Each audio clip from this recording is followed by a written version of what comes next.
slow, Greg. I know.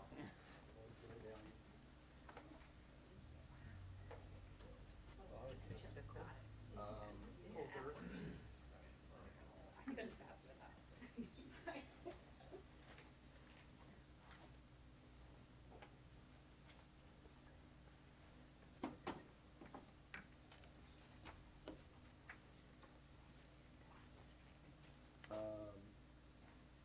He might get called on.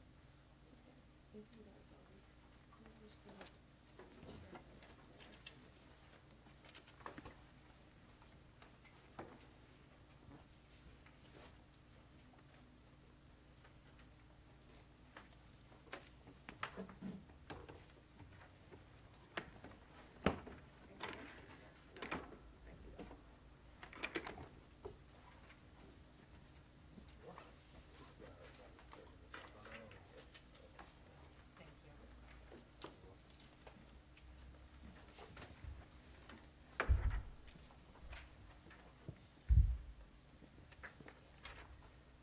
The first one doesn't look for anybody because we have a select board meeting. Yep. on the 18th. Yes, I noticed that too. First line, I'm looking at my calendar. Oh, thank you. Oh, well. No problem.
Oh, I guess I should Surprise. see what it says. Yeah, yeah. Said my wife is an English teacher. And she's language arts.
When you're ready. It's time.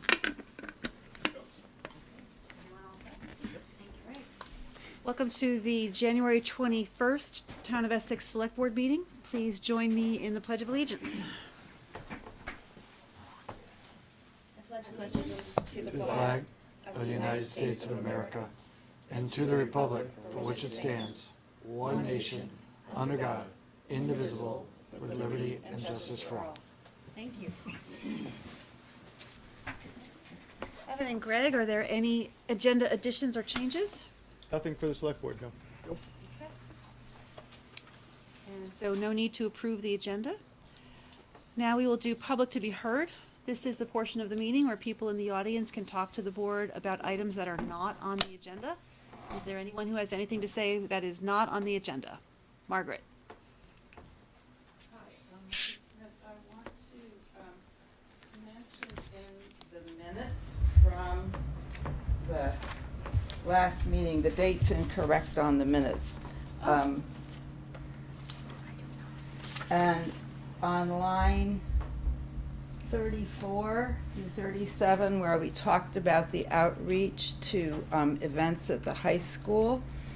And I wanted to make clear that I wasn't talking about the sporting events, that I was hoping that there would be outreach to other kinds of events, such as arts events, music events. And so that piece of the puzzle, you know, clearly you have a lot of outreach going to sporting events. But maybe there just aren't that many arts. I know that there was one. Well, that's all there was in the Yeah. high school in February. So I was thinking there was at least another one, but I couldn't find it today when I went looking. So, but in the future, just be sure and consider arts events as well. Oh, yeah. Kathy, do you have that? Okay, so when we get to the consent agenda, we'll approve those, we'll discuss approving those minutes as edited. Thank you, Margaret. Does, and Can I just Andy? respond to that? Because I know we definitely have done that in the past, because I know it actually works pretty well when they're doing a play, because everybody is standing out in the lobby. They're not just running by, like when you're in the basketball games, they're running by to find a seat in the bleachers. When when you go to the play, everybody has to wait out in the lobby before they open the doors, let everybody in. So you get to talk to everybody, and we just went right down the line, and you get a lot more conversation that way. So we have definitely done that in the past, and as Max said, there's just weren't any this time. Any other comments on items that are not on the agenda? Okay. So tonight we will have, in addition to our regular meeting, a public hearing on the budget. So I will move that we open the public hearing on the FY 2021 operating budget. And this is a public hearing for comments from the public on the decisions we've made regarding the Town of Essex budget. So you are welcome to make any comments you feel regarding the budget.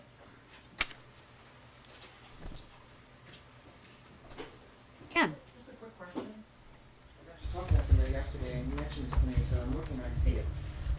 So for 2019, there was a net, right? There was revenue of 14.7 and expenditures of 13.7, almost $1 million extra. What happened to that $1 million? How does that get accounted for, I wonder? Can I see what you're looking at, please? The summary sheet, Okay, awesome. the 2019, Scott, sorry. The 2019 total revenue is 14.7, and the 2019 total expenditures is 13.7, leaving a net of about almost just shy of $1 million.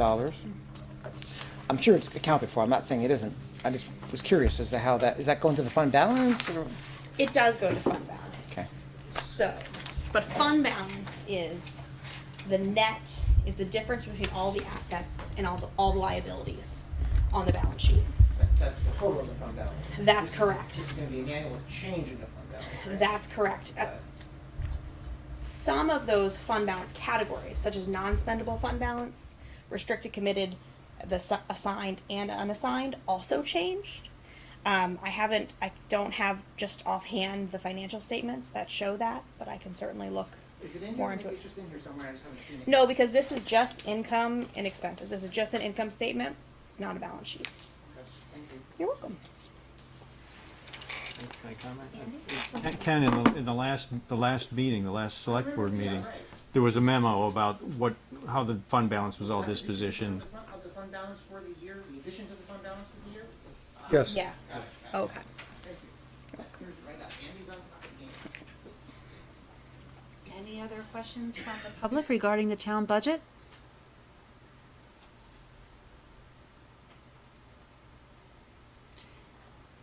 Hearing none, I'll bring the commentary back to the board. Evan, it looked like you had something you, oh. Any board members, further comments? Okay. Then we will, I'll move that we close the public hearing. thank you. Max has moved to close the public hearing. Is there a second? Second? All those in favor of closing the public hearing, please say aye. Aye. Opposed? Okay. So that is the end of the public hearing, and so that is now the budget that will appear in town meeting, and that's what we'll discuss at this point. So item 6A, adopt the FY 2021 operating budget. Sarah, do you have any preamble or? I don't have any prepared preamble, although I could come up with one if you like. How about a post-amble? A what? Post-amble. No. No, I'll speak. We presented the budget. You guys, ladies and gentlemen, from the select board had a vigorous review of the budget and brought several things to attention and deliberation. And this is what you came up with. And it's a pretty good balance of today's needs and the ability to provide those needs. And thank you and all your staff for putting it together and for making some very judicious adjustments where they needed to be made. And thank you for accommodating our requests and changes. And I agree, I think you guys brought us a really excellent budget and we're ready to move on. So Max, do you want to make a motion? Sure. I move the select board adopt the proposed FY 2021 operating budget in the amount of $15,332,134. Second? Any further discussion? All those in favor of approving the budget, please say aye. Aye. Opposed? Okay. Thank you. Thank you. It was a good process this year. Thanks for encouraging us to try something different. All right, the next item of business is to approve the town meeting warning. Any commentary, questions? I'll do a small preamble. Thank you, Greg. I'll do a post-amble later if you need it. So it's a pretty, most of what you're used to with the town meeting warning. Article 1, shall the reports of the officers be accepted? Article 2, shall the town adopt a budget for fiscal year 21 in the amount you just approved? Article 3, public to be heard, is something that was added a few years ago and seems to be working well, so keeping that in there. Article 4, elections moderator for a one-year term, and there's 2 seats open for the select board. And then in addition, this year, Article 5, there's the voter back petition that you have seen, so that is posted on the town meeting warning. Apart from that, I can answer any questions about it. You have to post it within a certain time frame, or warn the town meeting within a certain time frame between 30 and 40 days ahead of town meetings. We're actually a little bit early, 2 days early, so if you approve it tonight, recommend that you approve it effective January 23rd. Any questions or comments on the warning? Andy? Debating whether to bring this up, but because I wasn't here for the discussion the last meeting. It's the language of Article 5. We can't touch that, right? It has to go as it's been written. Okay, so that just wanted to bring up that some residents have expressed to me the fact that they believe they could vote for all 6 select board members, and I understand the intent of what's here, but it's not clear to some people that that it means that it will be, if you live outside the village, you only vote for the 3 reps for outside the village. If you're inside the village, you vote for the other 3. Folks are confused by the language, but I understand that we can't change the language, but we can certainly, clarify and. If it were a select board presented petition, we could edit it Right, as much as we right, want. right, Because right. it's a citizen position, we can't. Right, okay. Okay, any other, Max? Yeah, though, I don't believe Article 5 is in the best interest of the community, but that's not my decision if through a petition process. So, I will support the warning because that's the law as far as having that petition as Article 5 there, but I don't think it's in the best interest of the community. Anyone else? I agree with Max that I don't think it's in the best interest of the community that you can only vote for these 3 or these 3. I have some concerns that there wouldn't be enough new people taking a risk to run regardless of where, you could have, it would be best, I think, if you could have 6 running from any of it. You could have 6 all from town outside the village. That could happen. You could have 6, I think that it's a little locked in, but again, by law, we simply put it out and people get to vote. That's the whole point of voting anyway. That's right. Yeah. Pat, any thoughts? Are you good? I echo Max and Annie. I think that it certainly is prudent for us to listen to the obvious large number of community members who have brought this forward as a point of concern. Though I question a lot of the language that's in there, but as we've gone over, it's not a select board editable process. So we'll warn it as we excuse me, I'm running on 36 hours a week now. Vacation brain, we know. Yes, yes. We put it up as we have to put it up. Okay. Did we already have a motion, or we did not? Okay, so we will need a motion to approve and sign the warning. Would anyone like to make that motion? I move the Select Board approve and sign the warning for the 2020 town meeting to be effective January 23rd, 2020. Is there a second? I second. Any further discussion? All those in favor, please say aye. Aye. Opposed? Okay. So Greg, do you have the warning for us to sign tonight? I will. Okay. Sign that. Okay. Now, we have another warning to, for the public hearing on the FY 21 to 25 capital budget and plan.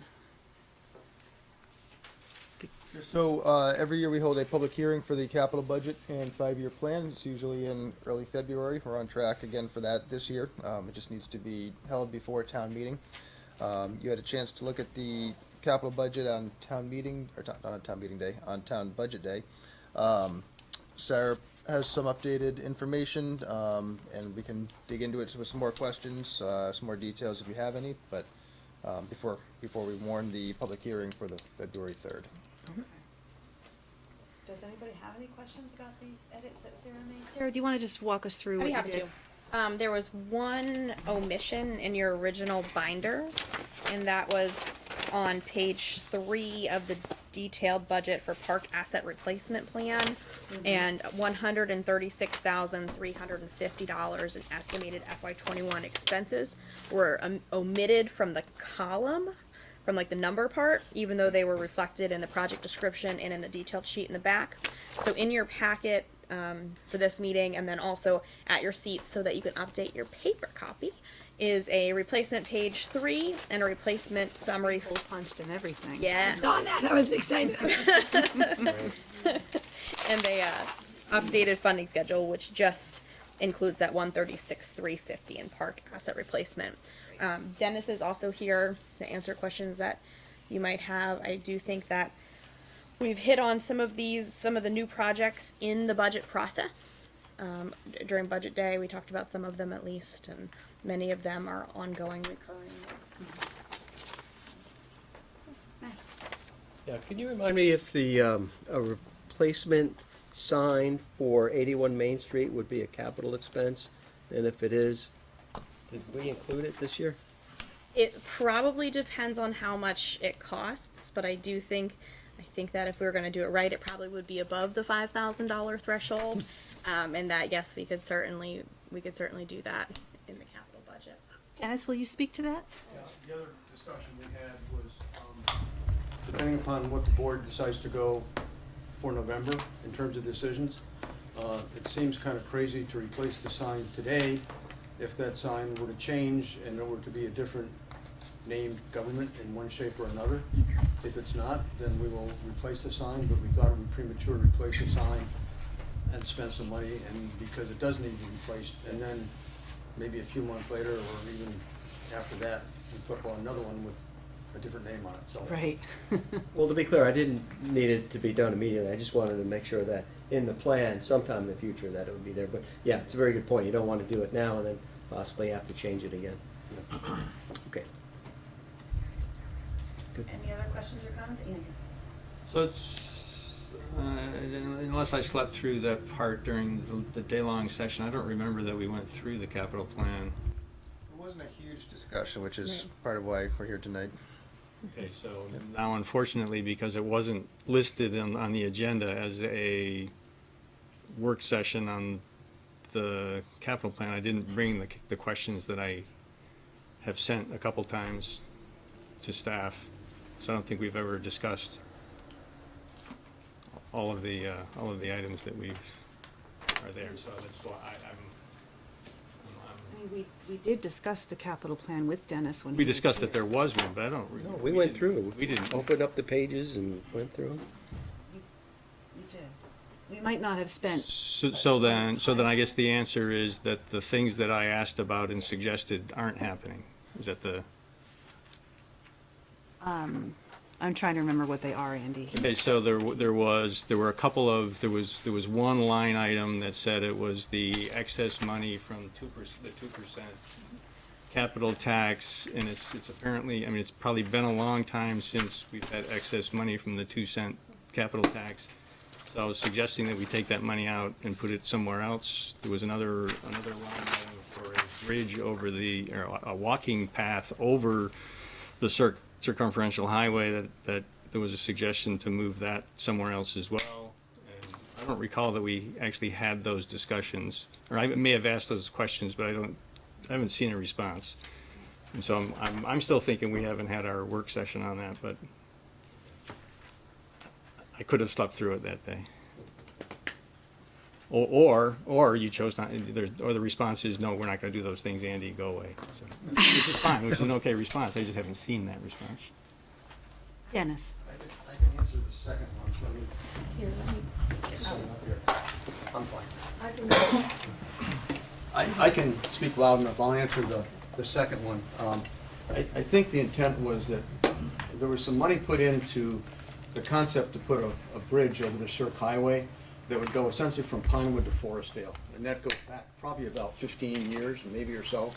And there was some seed money put into it.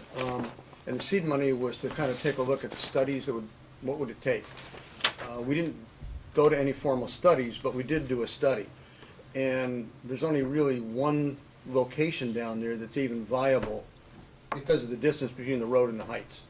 And even that, to get to the bridge to get across, you've got to build an extensive network to even get to the location where you can get onto the bridge to get across. Basically, it was about $1 million or $1.5 million project to go across the highway. And when it first came up, there was thought that maybe we could impact it by going to V-Trans and getting bike and bed path money. At that kind of dollars and at that location, quite honestly, it's probably never going to happen.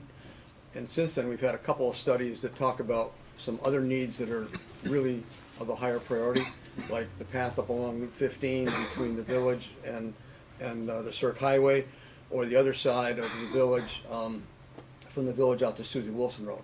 And those are both in that same range of cost. And so the thought was, rather than having $10,000 sit in account and be inactive, though quite honestly probably was never going to be used, is to move that into, and the board could do that by approving of the capital plan, because there's no vote of the people to do it. It was just a decision by the board at that point in time to put it into that account, to move it into the general path account. And the reason for that is we would very much like to go for additional paths and path grants. There's two accounts, I think, as I mentioned during the work session, that we just don't have a whole lot of money in. One is the path account for future paths, and the other one is the stormwater account. And so the thought was just move it out into the other account, which we thought if you approved the capital plan, Sarah could do that administratively and we'd move it out. It doesn't mean that that project couldn't come back at some future date.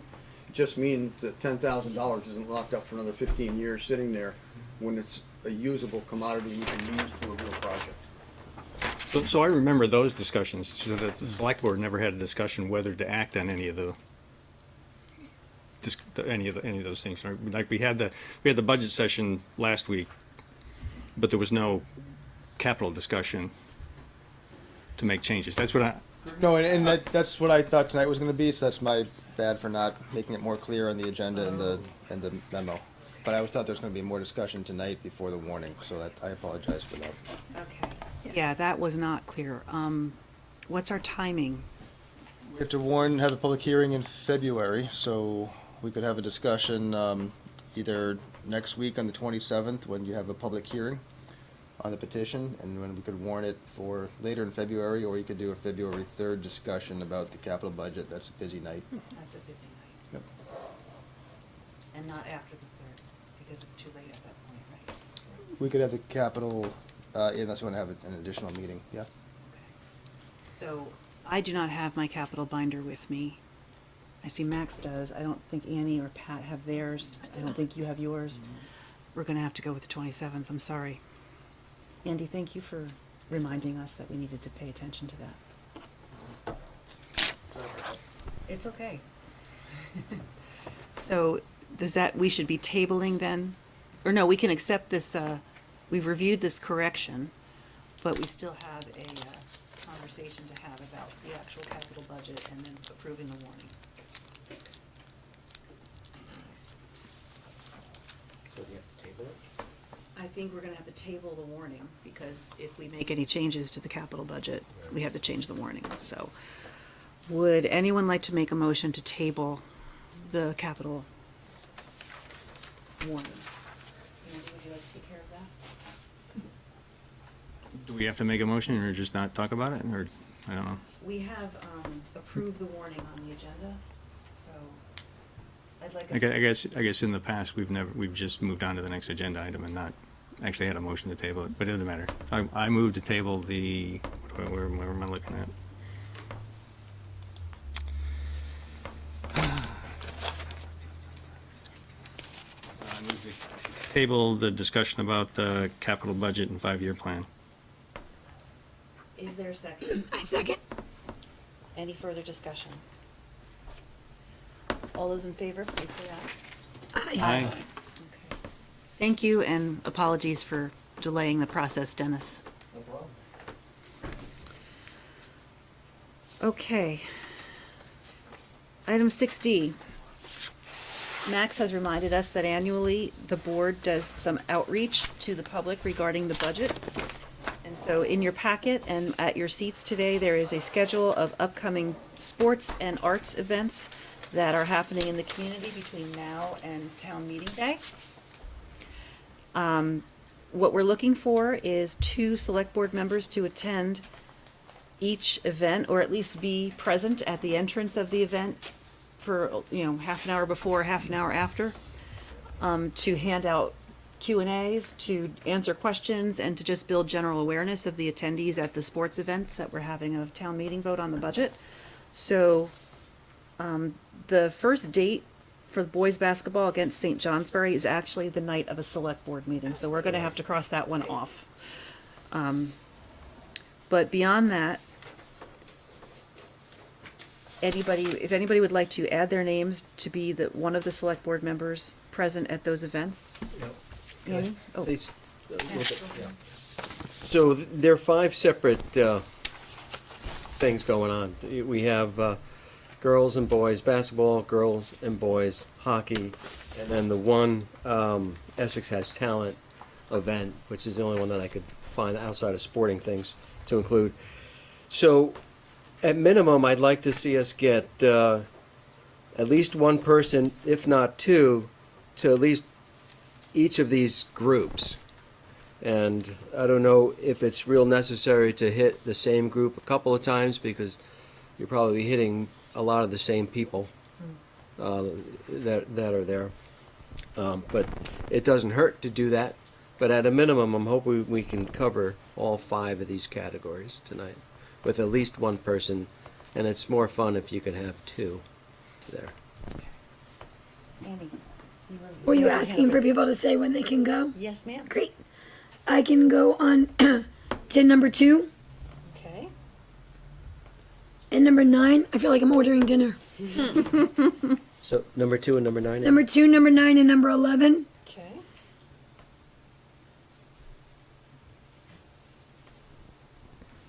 Anyone else? Yep. Andy? I can do 8 to 10 and 11.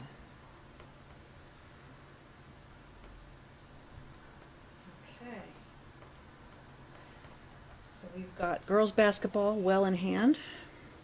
I can do number 4 and how about number 8? Let's see, we already have that covered. How about number 13? Okay. Pat, any for you? Yeah, absolutely. I apologize. I'm trying to compare my school board budget calendar with these to make sure I'm not committing myself to a location that I can't be at. So I should be able to do. Have we covered the number 14 yet? Not yet. I can do that for sure. And I could do the number 15 as well. Awesome. And then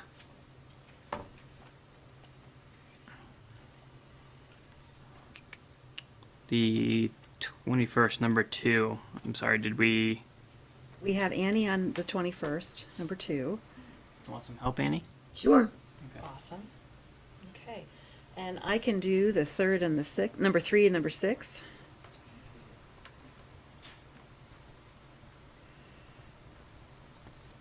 And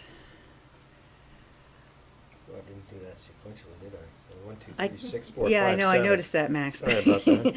And I can also do Essex Has Talent, because those are both on the same day. How about I help you with that on number 7? Okay. And take me off of 13, because it looks like Pat's got that pretty well covered. I know you're the only one on 13. Pat's 14 and 15. Right, yeah. Oh, I see what you're saying. But Okay. that- We've we got don't- 2 games. Yeah, Okay. exactly. Okay, so every one of the categories has at least one person. Perfect. Thank you, everyone, for stepping up and being able to do that. When your time comes, just check in. Greg, will you have handouts for folks? So we should check in with you before, on the weekday before, to get the handouts for you. Okay. Looks like the first event is the 4th. That's Andy. Right? Yep. Girls' basketball. Okay. Can I, sorry. Annie, go ahead. Can I ask that, sorry. Can I ask that someone create a document or a Google document or something that we can share that we're all aware, and if somebody needs to swap out for something so that it's really, really clean? We can do that. I mean, I can do it too, I don't mind, but I'd rather not, but I will. I just want it to exist. It would be better if it existed with the staff. Great. And then might I add, I also think there's value to after school pickup. I'm not usually available for that, but here and there I might be. So I'm happy to go to, I think if we can somehow put end of day school times within that document so that we have all the elementary schools, all the middle schools, maybe the preschools, and then maybe, it doesn't have to be, but if anyone has time to go in and do a similar outreach. At that, am I saying too much? I would do it. Well, that's the thing, I think, I know I couldn't do that during. I can do it maybe once or twice. Okay. I could, I mean, I think it certainly gets a lot of traffic. Just from anecdotal experience, we have tried after school and before school pickups try to reach people. We get very little people coming up to get because they're usually on a and it's pretty strict schedule, very- and the okay. cars need to move in and out. Sure. So the buses are coming in, so there's not a lot of people sort of hanging Okay. around during those times. It's more kind of an in and out thing.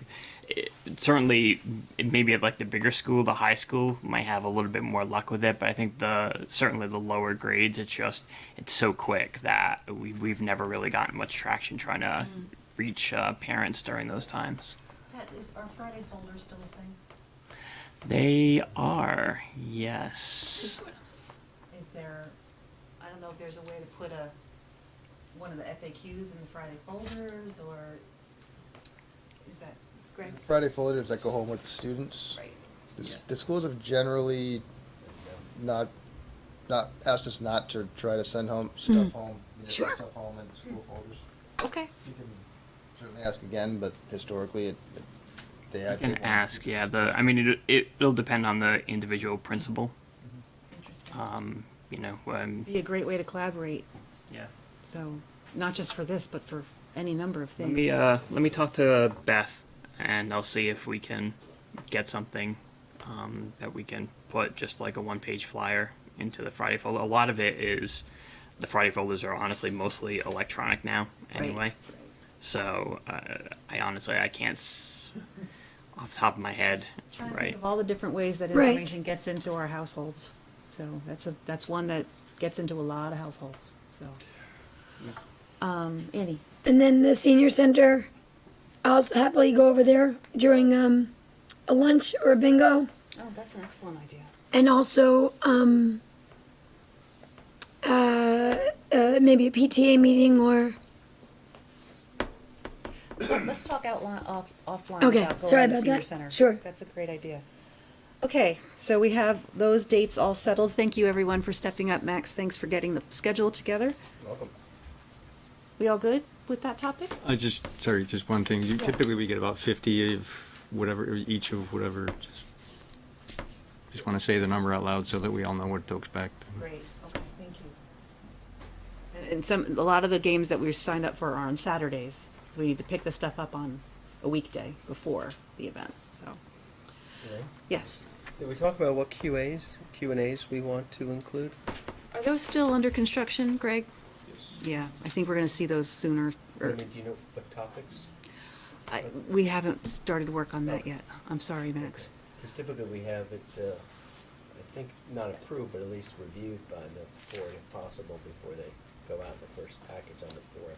So the first game is on the 4th. Can we have the Q&A as a draft ready to go for the 27th meeting for our packets? We should have some stuff for the 27th, and anything else we don't have then we'll have for February 3rd.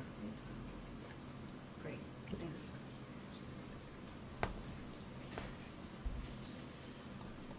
Last. Yes. So, Greg, are you going to update the Google Doc or something with this, or? Yeah, someone on staff will take Okay, care so of I it. don't need to do anything with it? No. You're good? Okay. Thank you. Send us your notes, we have notes, but we'll take your notes. If you have a Word version, that would be great. Sure. Well, it's in Excel. Too. Yeah, that's fine. Okay, and I'll read, well, I don't think I'll renumber. Will save us a little bit of time. Sure, I will do that. Okay. Thank you, everyone. The last business item on our agenda is an evaluation of a public employee, so we'll be needing to go into executive session, but we won't do that now. We'll do that at the conclusion of our meeting with the village trustees. So let's move down to consent agenda. Would anybody like to move the consent agenda? Do you want to move the minutes out? Well, Margaret made her amendment during the public to be heard, and we're aware of it, unless there's other amendments to the minutes that anyone would like to make. Hearing none, then I move approval of the consent agenda with select board comments. Is there a second? I second. Any further discussion of the consent agenda? Hearing none, all those in favor of approving, please say aye. I Opposed? Okay. Do we have any select board comments and questions about the one document in our reading file?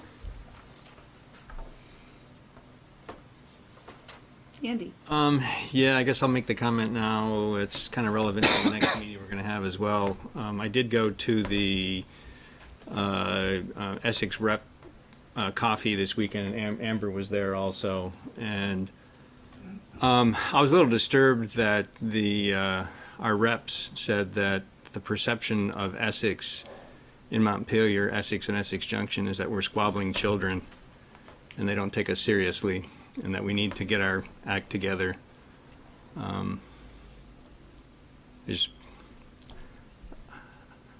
wanted to make others aware that that's what was said in public by our representatives. So Unfortunately, I can Yeah. corroborate that, yeah, because yeah, I've spent time in the State House and that's what I hear.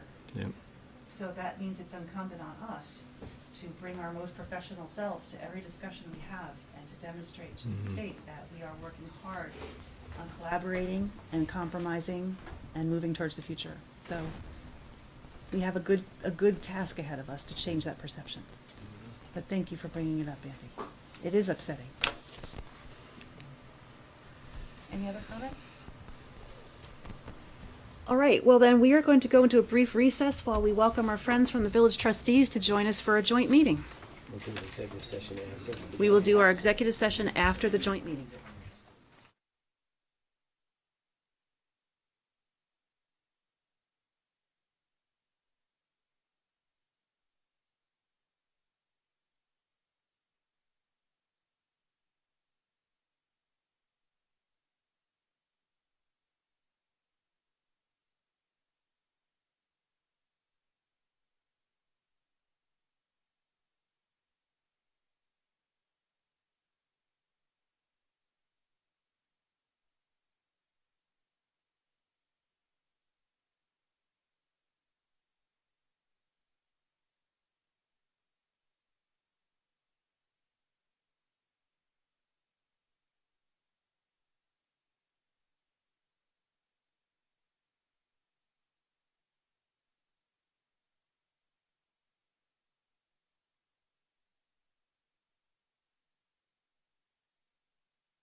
multiple times.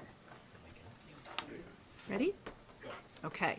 We will call the Select Board meeting back into order and welcome our friends from the Village Trustees. And I will call the Village of Essex Junction Trustees meeting to order.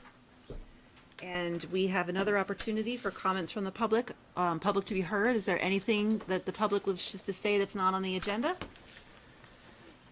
Okay, seeing none. Pardon me. Do we have additions or changes to the agenda? We have one piece of information that goes with item 5B. And within that item, there's a reference to an attachment, an attached taxation plan. This is the attachment. Yep.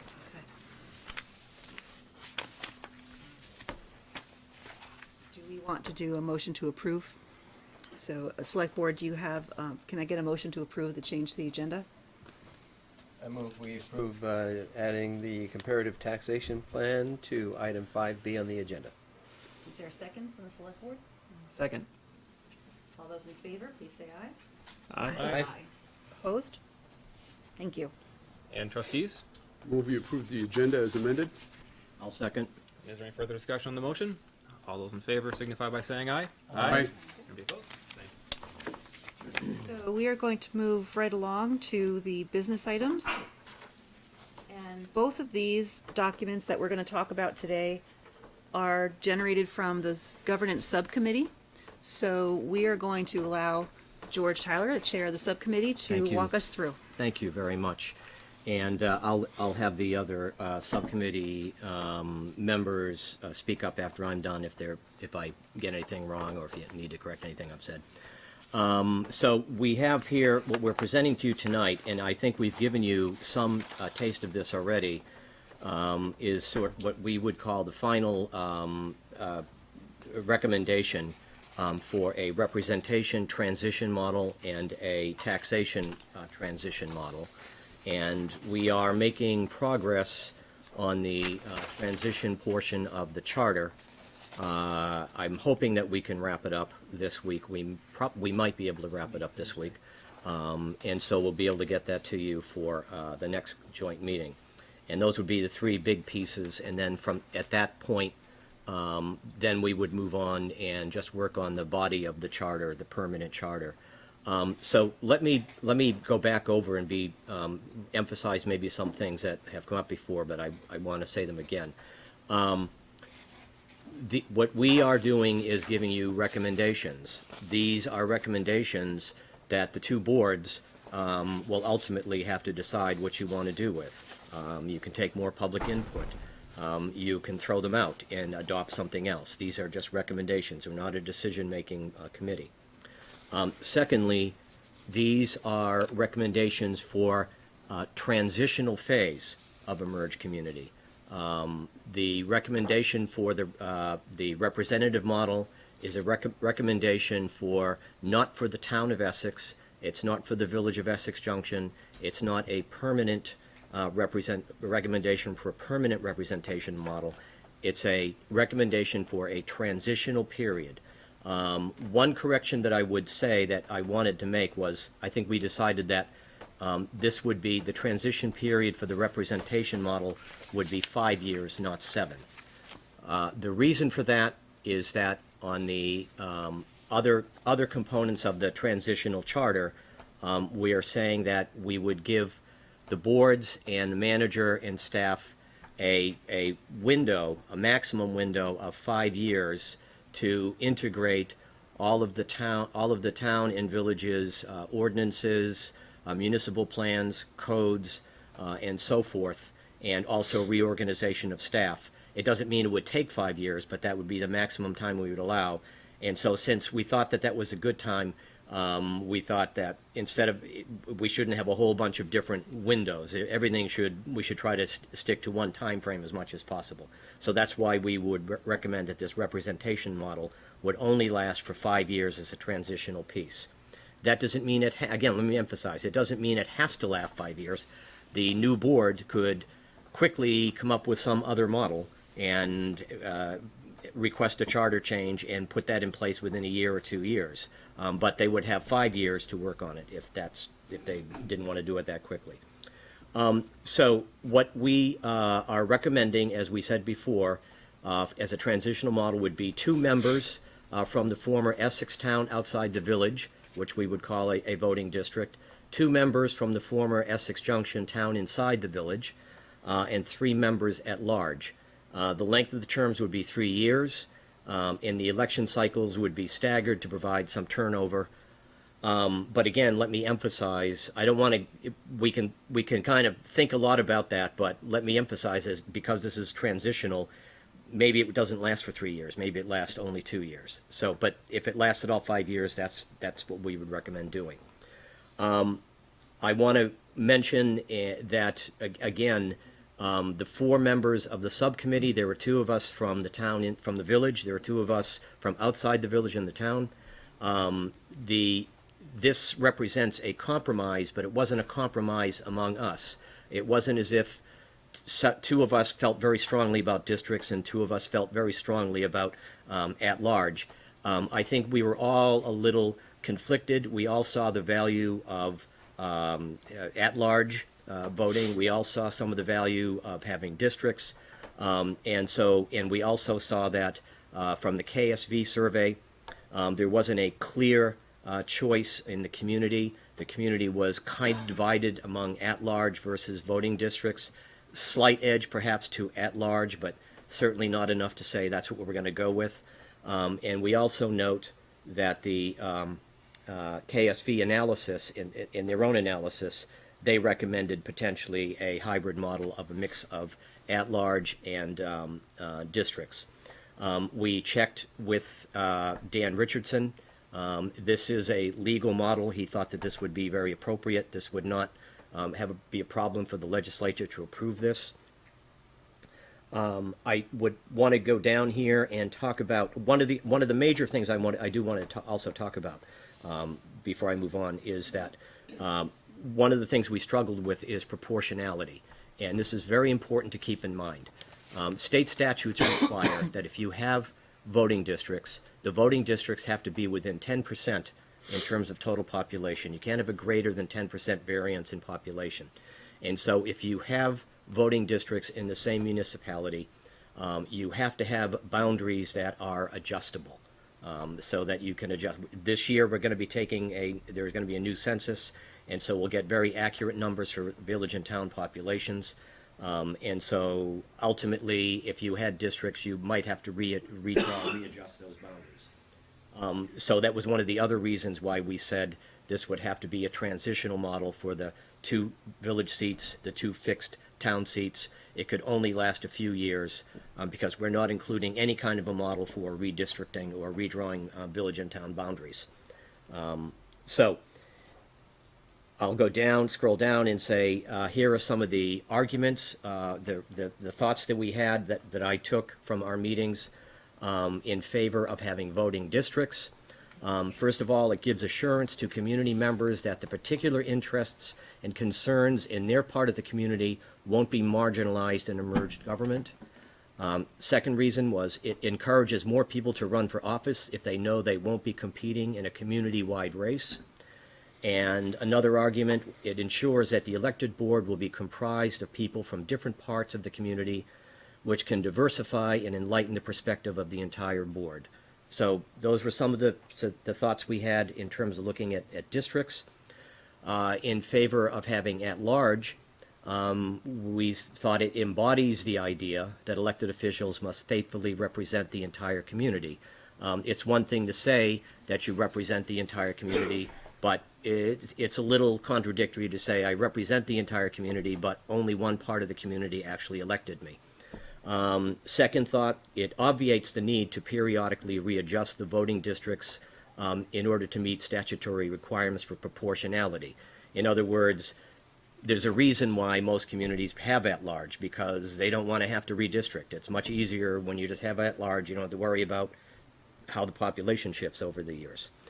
Lastly, it continues the long-standing tradition of the Essex Town Selectboard of all at-large representation, contrary to the village, which the village has all at-large, but only from within the village.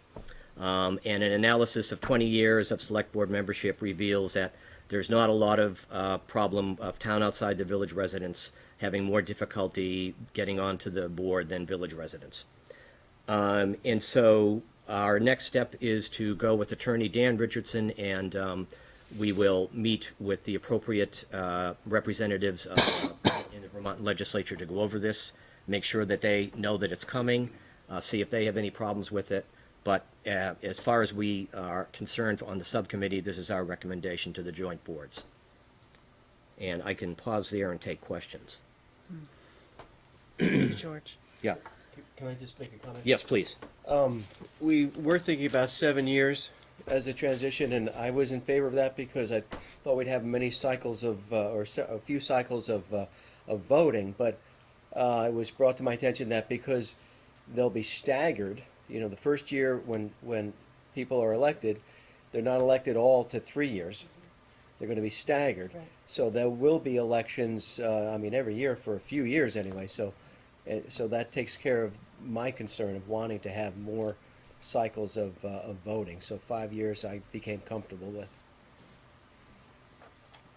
Questions? Comments? Everyone good? Seriously? Really? No questions or comments? Well, We're curious what everybody else has to say. Annie? and when you're saying, do you have questions? I don't have questions about what has been said. Are we saying let's open the table for discussion, or are we saying do we have questions for what's been presented? Which of those two things are you asking us for? I don't have questions. I understand what I'm being told. So I don't know if you're asking now for discussion, or if you're asking if I need more questions for clarification for understanding George. I think both. Oh. I'm opening the floor to any comments or questions. That's board different members. then to me. Okay, And, please. I don't mean to sound aggressive. I was trying to articulate my Sure, no, my it confusion. covers both, so please, whatever you're thinking. Do you need more time to? No, I know what Okay. I think.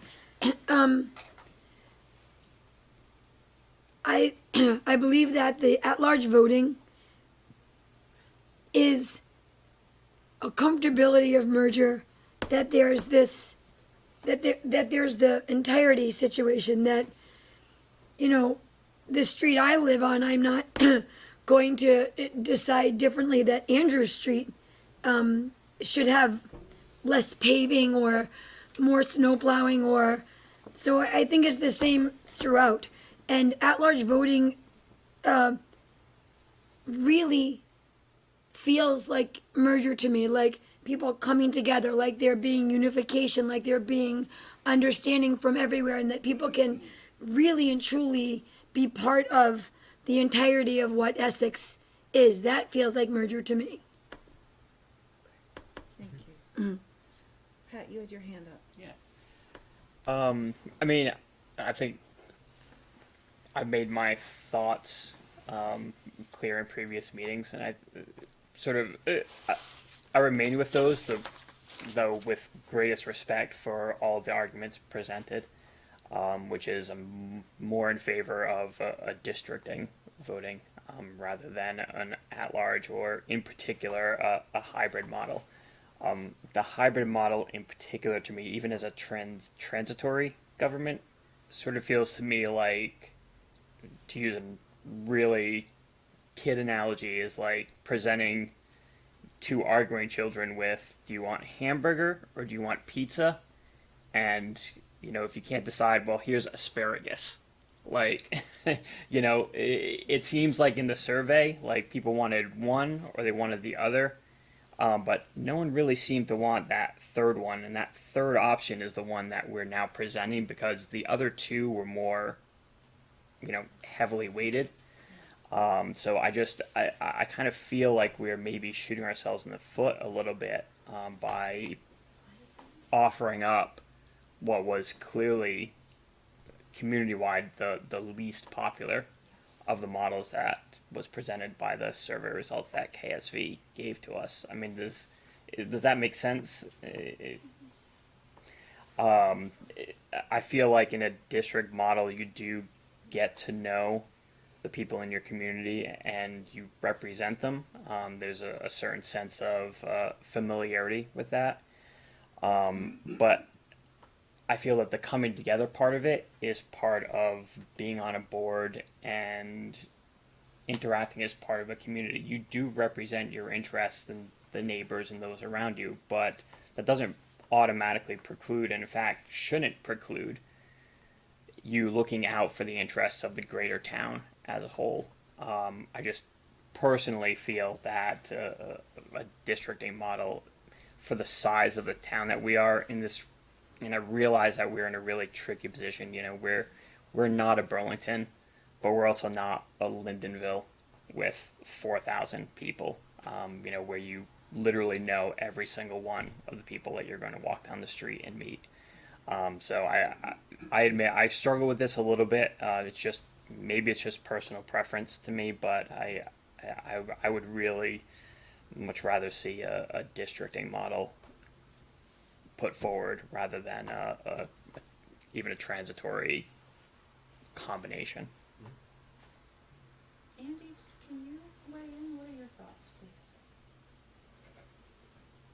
If you wish to share them. I think I'm in the other camp. I think you get better representation overall if you have to represent the entire community.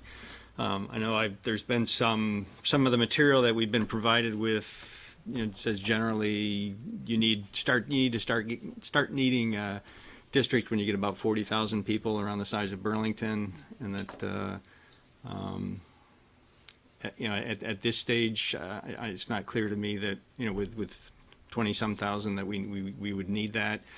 I also don't, you know, when I think about decisions that the select board makes, I don't have any strong sense that a decision that I make affects one part of the town differently than another part of the town.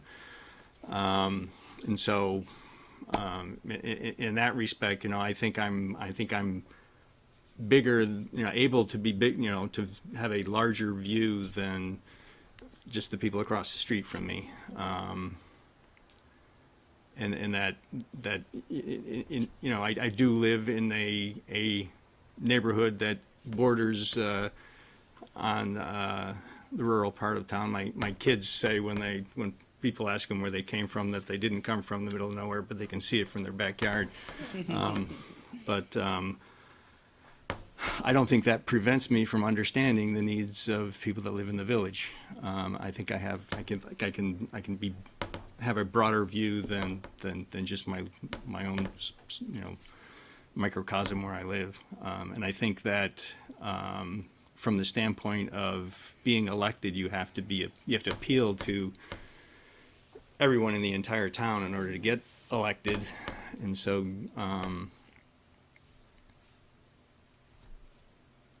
and going to a district model, my view is that you actually end up with less representation. Well, no, I guess if we go to this 7-member board with the 3, 2, and 2, you still have 5 people representing you because you have 3 at large and 2 from your district.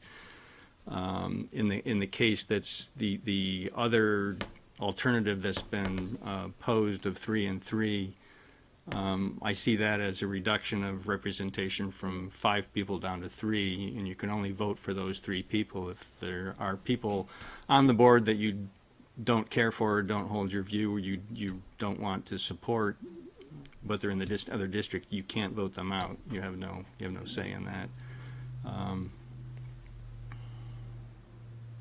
So that's my view. I would love to hear the trustees. Dan and Trustees, would anybody like to kick it off? Sure. I hear both sides, the at-large, like Andy was saying, and districting, as Patrick was saying, but I agree with the concept presented by George and the governance committee of a hybrid version with the 2, 2, and 3, and see the benefit of both sides. I mean, you could almost say that, you know, if we did go to all even more districts than just the 2, I mean, that we have, the town and the village as it exists right now, if we went to, say, 5 districts or what have you, that then you're creating atmosphere where that individual from that district is obviously has an agenda slanted towards his district to appease his constituents, or her constituents, I'm say his generic, but anyways, that representative could be looked as having a slant. I don't like that idea, that concept, although we all would be voting on issues, or I'm saying they all would be voting on issues, crossing all boundaries, basically, the community as a whole. It's not your vote was limited to your district, obviously. But anyhow, to get reelected, you feel you'd have to find something to appease your constituents. This concept, I don't like. The concept of a hybrid version as presented by George. I think that, that kind of solves the problem or appeases all parties, in the sense that no one area has control. Everyone has a shot at representation. I think it's the best way to go. Hang on a second.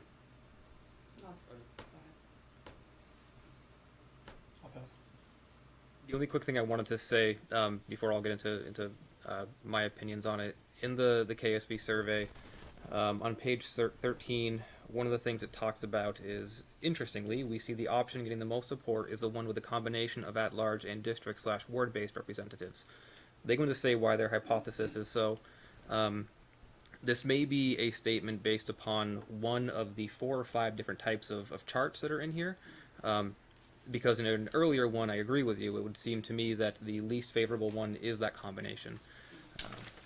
But I just wanted to note that in that KSB survey, it does state that they see that combination as the one that has the most, is most favorable. But just wanted to make sure that was out there. Patrick had a comment. Yeah. Just with something you said, Dan actually made, or at least brought up something that I think that I certainly run across and that I see quite frequently, is that though I am a select board representative and though I was elected by a pretty significant margin during my vote by the entirety of the town, I am, without ever having been met, very frequently accused of having favoritism towards the village by people who have literally never met me or never had a conversation with me. It happens instantly and immediately, even with people who have never done anything more than see my name in a paper and realize that I am from the village. Even though I won an election, even though I've gotten the most votes in that election, I was represented to I was elected to represent the entirety of the town.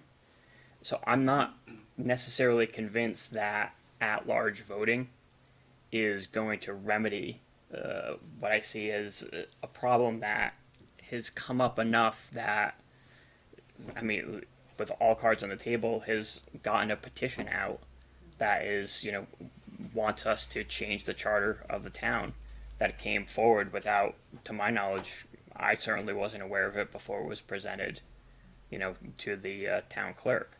So, there's clearly a disconnect here. There's something going on, and I'm not sure that at-large voting, which is what we're doing now, is necessarily. It doesn't seem like it's addressing the wound, as it were. Just a thought. Andy, before you go, Amber, you had your hand up, and I don't know. No, I didn't actually. I might weigh in, but I want everybody who's, responding to be able to. I would very much like to hear your opinion at some point. Sure. Raj, too. And Andy. it wasn't accusatory at all or anything like that. It was just something that I've experienced. Yeah, it's an interesting thing too that I live outside the village. Again, elected with a fairly decent margin over others that are running, but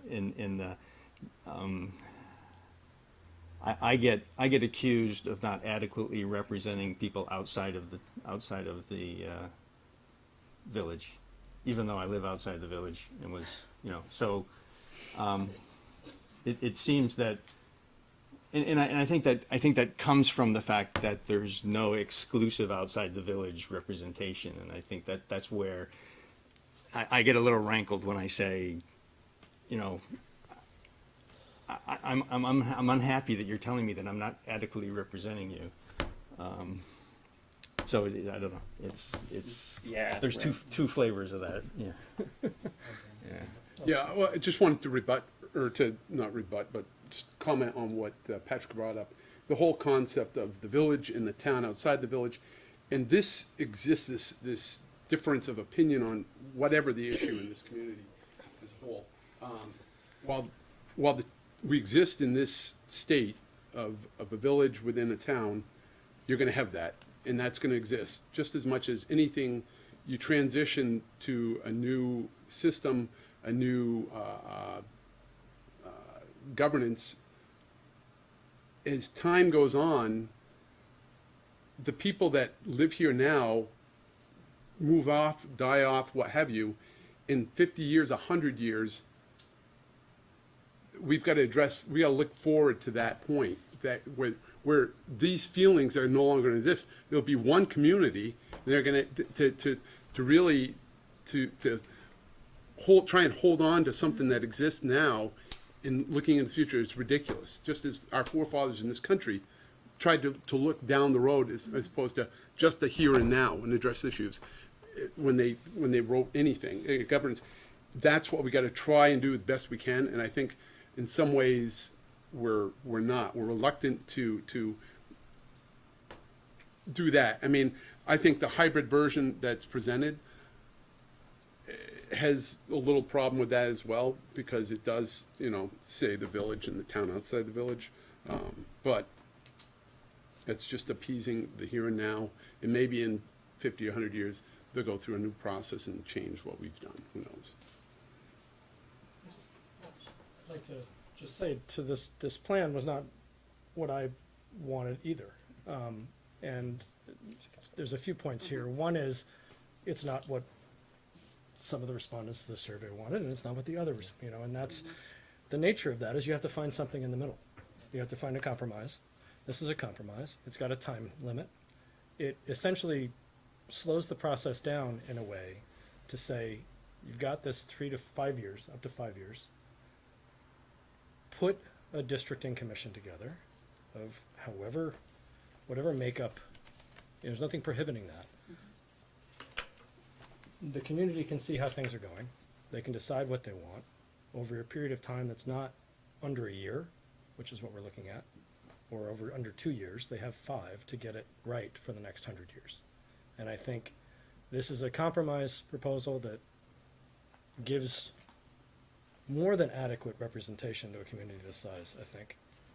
And as an expiration date, now it defaults to this, but it's not the end all. And it doesn't have to be the result. So, the folks that are elected into these positions after this, for this representation model, get to work with the community to come up with whatever proposal they want long term. And I think that provides a number of opportunities for a number of different people to speak. And further, I just, I understand where the feeling of not having a say is coming from the town outside the village. And I hear the frustration, and I completely understand it. And I think listening to the two select board members on either side of me from two different parts of the town saying they experienced the same thing is a little frustrating. Must be for them. But I think this model, like I said, is a compromise that's a decent one, and it has a time frame, and it provides more opportunity than it takes away. So I think Ross said a lot of what I was thinking through. I mean, I look at this like it's a transitional model. It is a compromise, and it's not the end. Like, it's not the end. Now, I'm looking at the timeframes and I know where the, 5 years and leaving it in place for that long, but is there maybe some way to, I know we got 3-year staggered terms, pull that in and make folks a little bit more comfortable that it's less of a time frame than that 5 years? And I'm just throwing it out there, because I'm hearing folks, say that maybe they don't, it's not 100% where they want to be at, and so just as a question comment. Do you want me to respond to this? The joint boards are free to do whatever they want with this. You can alter, you can throw it out the 10 of us could decide to just chuck it out the window. We can alter any of this. This is just our recommendation. And I just want to, if I quickly, I don't want to stop the conversation, but one of the things that Raj said, and when we were discussing this, when Raj was wanting to do districts, I call your attention to, there was an email exchange between Ann Janda and Jay Appleton, who was involved in districting in Burlington, and it was a lengthy email, but on page 2, down at the very bottom, he says, plan on districting, defining voting districts being a painful, drawn-out process. Here's the thing. We didn't want to institutionalize for a permanent government a village-town dynamic long-term. So what do you do as an alternative to that? You have to come up with districts that maybe take a chunk of the village, extend out through district, and then go out through the middle of the town and then out to A3, and you have several of those. We don't have recent population data.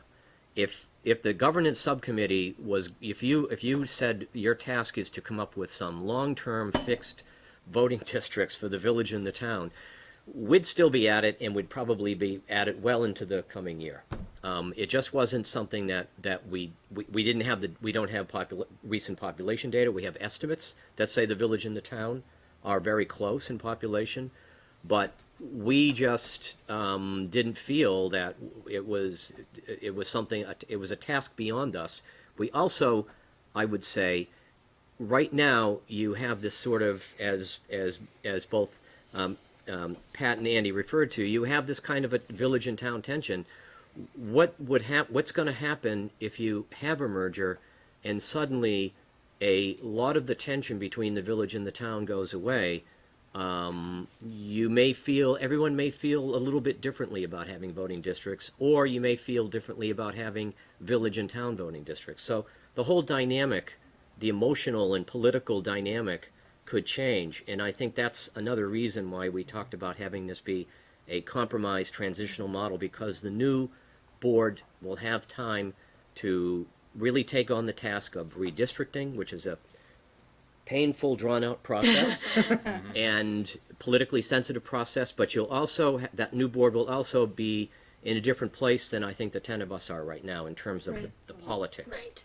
Okay, so sorry, I didn't mean to interrupt, but I wanted to get that in. George, I don't know if I got this out of what you just said, but you don't suggest that a redistricting committee be required.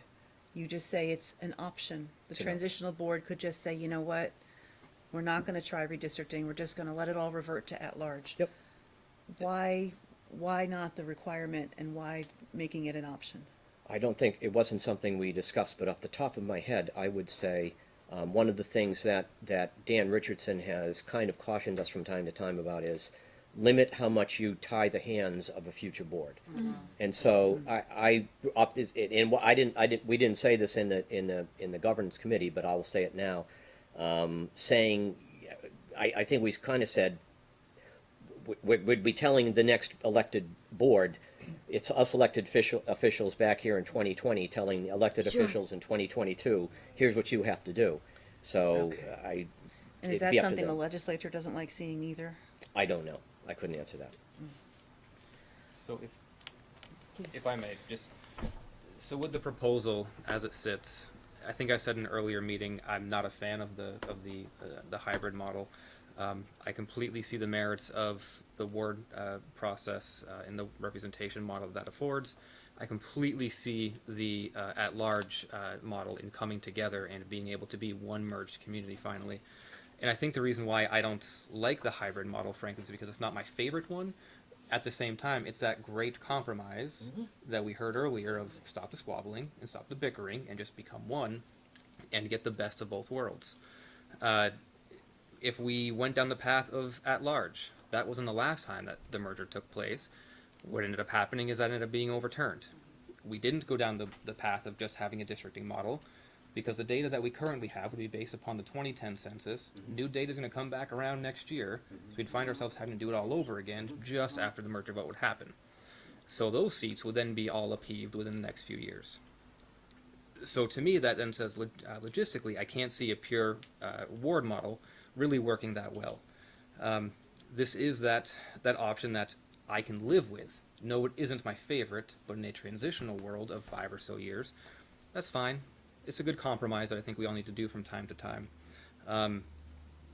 What I would also be curious on is, while we can't tie the hands, or we don't want to tie the hands of a future board, can we still define a process, though, for redistricting in the future? I know that I said it before at a previous meeting. We've heard from a resident, at least, who had talked about a different state's approach that they had taken and having an independent body do that districting process. Could we have that in the charter proposal that would say, we have a districting model or a redistricting model? Should that board be able, or should that body be able to come up with a model that can pass from the elected body? Great, that's what would happen. And if not, it reverts to the status quo. Some process therein, could that be defined within the charter? Sure. But even if it's not in the charter, that's an option anyway, right? I don't think you really need to add that to it, because that is an option if they want. And if I can comment on why we wouldn't want to reduce it from 5 years to 3, is because first you want to give it a try, right? That model. And then if you realize that you want to be able to do a redistricting or keep that going forward, that's going to take time because it's long and painful. So you don't want to cut your, run out of runway. So I think 5 is even a little bit short, but I was okay to compromise. I did just want to say that I thank all of you guys for the amount of work that you've put into this. It's a ton, and you guys are so well versed in this. So I don't want you to take me as I'm in support of this.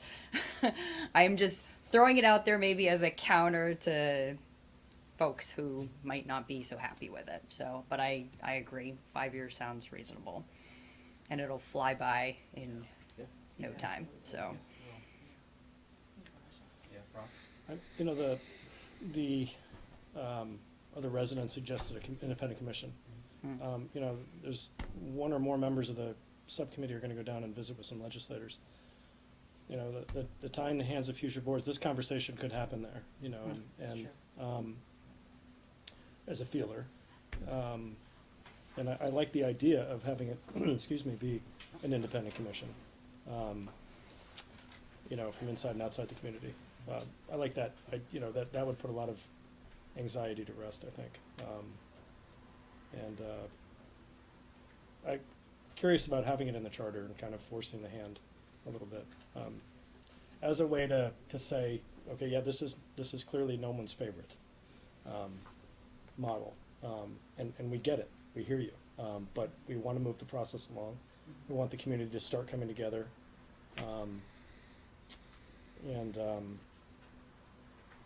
it's just something to consider. I'd be curious to see what the whole board, both boards think of that, but just as a tweak, saying if it can be and should it be. Annie, are you getting ready to raise your hand? I would like to. I think it's a great step forward if we can all compromise into the model like Dan was saying, and so I'm now saying that I can be down for the model of 2, and 3 at large, because it does ride that fence just enough. A little bit I'm concerned that it's riding the fence too much, but it rides the fence just enough to edge us along, right? So for me as a citizen, I'm still deciding how I feel about merger, right? That's one thing. Me as a voter, I'm deciding over here how I feel about merger. And what we're doing here, I just want to be clear to our community, what we're doing here is putting forth a model so we can all decide what that might look like. What I might personally vote, I'm still deciding. But right this minute, we're trying to formulate something that we want to step forward into with enthusiasm and excitement. And I really, really, really think that something that I could wrap my head around being excited about is this new idea, something new, forward-reaching, forward-looking, that is exciting for all of us, that we can go and grow. And am I incorrect that the state of Vermont is trying to lure people to come live here, right? And we've got this other problem, right? We're so fortunate to have this problem of how much we all love the way we are. But let's stay in our growth and let's notice that we need to grow. And I think that growth together is exciting. I don't know, I got carried away. I could have gone further, I stopped. Can I ask a question about the interim governing body that would happen, the transitional body before the transitional body? Yes, yes. That would be bringing together the existing select board and the existing trustee board at the time. When would that happen and when would that stop? Okay, let me go over it. So the timeline that we're looking at, if everything went smoothly and we anticipate, we're going to have a charter vote this November. If it's approved, it would go down to the legislature. But we cannot assume that the legislature is immediately going to approve that and get it back to us within a week. We have to assume that it's probably going to be, and it's going to be a new representative. You're going to have new reps coming in. So you're going to be reorganization. So we have to assume it's going to be May. So in the meantime, the select board and the trustees, despite having a successful charter vote, still have to get budgets ready, just like we're doing now, to put in front of annual meeting in the spring of 2021. If they're approved, that funds the village government and the town government for another year until July of 2022. So so the village and the town continue, okay? That's the remainder of the year. What happens to the select board and the trustees, however? What happens in the transitional charter we're looking at, and what's been recommended to us and kind of the boilerplate, is that those two elected bodies become a combined interim governing body. And their principal job, they would both obviously have to continue overseeing the charters and their operations and working with staff in the village and the town. But they would also have to begin to put together a budget for the new community. And it would also be their responsibility to overlook elections for this elected body that we just looked at. So that interim body of former trustees and selectmen would be in existence for about a year. Got it. What we're not totally clear on is when the budget for the new government is, if it's approved in the spring of 2022, and elections for the new would be held in the spring of 2022. How much longer do the interim government, would those newly elected officials take over? Because the new government really doesn't kick in until July when it has funding. So I'm a little sketchy on that point, but basically the trustees and the selectmen for that 1 year act as an interim government. Okay. And do you recommend one of the board members dropping off? You could do anything you want. It's a little tricky because there would be elections for the select board and the trustees, and so you'd be spring. And so who drops off? Does the new person say, okay, sorry, you're new, get out? Or does the oldest serving candidate get out? I think our approach has been to walk as through few minefields as necessary to get to the goal. And trying to figure out which trustees and selectmen would leave and who would stay, I don't know. We could do it by height. I'd obviously not know. I'm not sure. Ambria would be gone. I'll wear my heels that day. Yeah, I'm not sure how you do it. Okay. So right now, I think we're leaning toward just say all 10 of us, and then would have some process of what happens if someone can't continue to serve. Okay. Yeah, Evan. I just have one quick clarification, and this happens every year. The previous board sets the budget. It goes out to town meeting before the election. Right. The next board takes over that budget and then does the same thing to the future budget. So the budget is always set. It is then administered by the next board, and they create the following budget. That's about the only, everything else is up for grabs, and you guys can. What was unclear to me in our conversations was, say it's not the 1st May, say it's the 2nd May. Okay, with the squabbling and the bickering and the new, reps and senators. So, then that interim super board It gets longer. is, okay, that's what I assumed, but I never really asked. But I would think the super board wouldn't form until it's approved by the Super board, legislature. Until it's please. approved by the The interim legislature. board. I mean, I think, The, Is that the intent? interim board? Yeah. the interim Right, that board, would, that, no, that's what I'm saying. And if I didn't say that, Andy, I'm sorry, but that, I agree with you. I got the impression The, from the what Raj interim said board that- wouldn't be necessary until the legislature has said, yes, we approve the charter change. And then the interim board, then the trustees and selectmen become an interim board. Right, and so what I've seen in other merger agreements that I've read is that once the legislature approves it, the two boards combine until the next town meeting. And generally, what I've seen is everybody resigns, and there's an election for the entire board. In which case, then you could, yeah, you have to have a discussion. Does that then become the 3, 2, and 2? Yeah, where that actually happens. But I think that's the way I've seen it done in other communities. Is only until the next town meeting. Right, you're talking about everyone, when everyone resigns, when does everyone resign? I'm not sure what you mean. At town meeting, there's an election at town meeting. Right. And then, right, we'd have to talk about. For the brand new board. Generally, Gotcha, generally, right, you don't take your seat for the select board's case, Yeah. you don't take your seats until the first meeting in April. Is that how it works? Is there's gonna be another meeting in March? Do you have a lame duck session? I don't know, but. Right, so I agree, and that's why I said I'm not really clear on that Yeah. that little end piece between the budget and the actual beginning of the new fiscal year, of who's in charge. And then as, I think as Evan said, you always have a new board before you start running the next budget. Right. Yeah. So, just to clarify what Andy was just for me, so the vote would happen in November at town meeting, the following town meeting, 4 or 5 months later. That's when you're saying this would occur. No, it wouldn't go into following. effect until the legislature approves it. So if the so legislature the- doesn't so take it's it up this- until the May interim board. 2021 or Right. May 2022, The interim board remains, right? then the existing Boards boards continue to run separately until the legislature approves the charter change. Then you combine, and then the clock is running the next town meeting. That's when you There's a new election.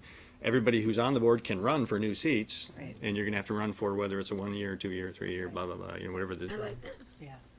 Yeah, I agree, that time should be very limited on when the two boards get together, that interim piece should be as short as you can make it. So it sounds like we have some general consensus that this is an agreeable plan. I really appreciate, coming from multiple board members, the sense of compromise. I think that is the key to this. I have issues with parts of this plan as well. But to me, the fact that we move forward and accomplish a merger is more important to me. So I would much rather compromise with all of you and work out something that we have seen based on public outreach. Some people like, some people don't, but we're gonna try to get the best of all possible worlds. And compromise never pleases everyone, and I think that's the way to go. Unless anybody doesn't have any other questions, there's been some very patient audience members. Pat? Just one, I guess, question for everyone here as a combined, just even if it's almost as a straw poll, with a hybrid model that we're coming to as sort of a compromise here and eventually defaulting to at-large voting. I'm just wondering, is at-large voting the end, like just amongst us, is that what all the majority of the people sitting here want to see? Because I would if we're able to go through this and just make changes, as George mentioned, I would prefer to see at the end of those 5 years a district board-based model as the default. I think, hold on, Dan, I think A hybrid model to that. Just the way this is written now, the transitional board can decide whether or not to go to at-large. They can decide to not change the system they're in and keep that. They can decide to do a commission and create a whole different kind of thing, or they can just default to at-large. So I don't think that's for us to decide. It's for that transitional board, who's ever on it, to decide. So I promise we will get to you, Patty. I promise. Dan? Basically, you said in the last bit there exactly what I wanted to say to Patrick, that it's not going to be our issue to decide right now. It's for the future boards, to address. Right, And, which some of us may be who on knows? and some of us Exactly. may not. Exactly. I totally agree. Can I get in one last comment? I'm sorry. course. I know. I also, I'd like to say that in terms of these reports, again, let me emphasize, you don't, I mean, the governance subcommittee would like you to accept the reports, but we don't necessarily ask you to agree. You might want to get some more public input before saying, absolutely. okay, this is what, we're not, this would be part of the transition charter, and we don't have to have that finished product ready until the summer. Right. So you right. can kind of shop this around and get some public input on it, explain why we did it this way, and get some feedback on it. And that might help you Yeah. maybe change it or keep it or tweak it a little bit. And we will have plenty more opportunities to shop it around and have public Right. input over the next many months. Andy? One other thing that I think we should bring up with the boards here is that there's a plan to go talk to the legislators about this, and if there's any specific questions anybody has that ought to get brought up, we should bring them up, which unfortunately leads me to want to bring one up. And that's the fact that we have a competing governance proposal that's going to be voted on prior to a merger vote. In the consequence of having, if they're both approved, that's one of the questions I think needs to be asked if we end up in that scenario, or if we may choose not to go with our proposal if there's another one approved. But it was my understanding from the discussion we had with Dan Richardson that I used the phrase line item veto, and I was corrected that that's not exactly the same thing, and I understand that. But my understanding from what Dan said was that the legislature can take the proposed charter that we offer and potentially have approved and slice and dice it any way they want and tell us this is how you're going to run your town. And so if there are it's my understanding that if there are competing governance proposals approved by voters, they could choose one or the other or reject both. And they have rejected both. And they have rejected both in the past when we've had conflicting measures go down there. Right. And so, Yeah, that's something very important when we go to vote on town meeting day. Folks need to realize that it does put other things in jeopardy, regardless of what the vote comes out. This is a very difficult situation for us, which I'm sure has not gone unnoticed. So, should we move on to taxation? well, there Wait, your public, Patty did. Oh, Patty, great, Patty, sorry. You've been really patient. I know it's painful to run a marathon, but you guys, we all voted for you and have faith in you that you're gonna represent us.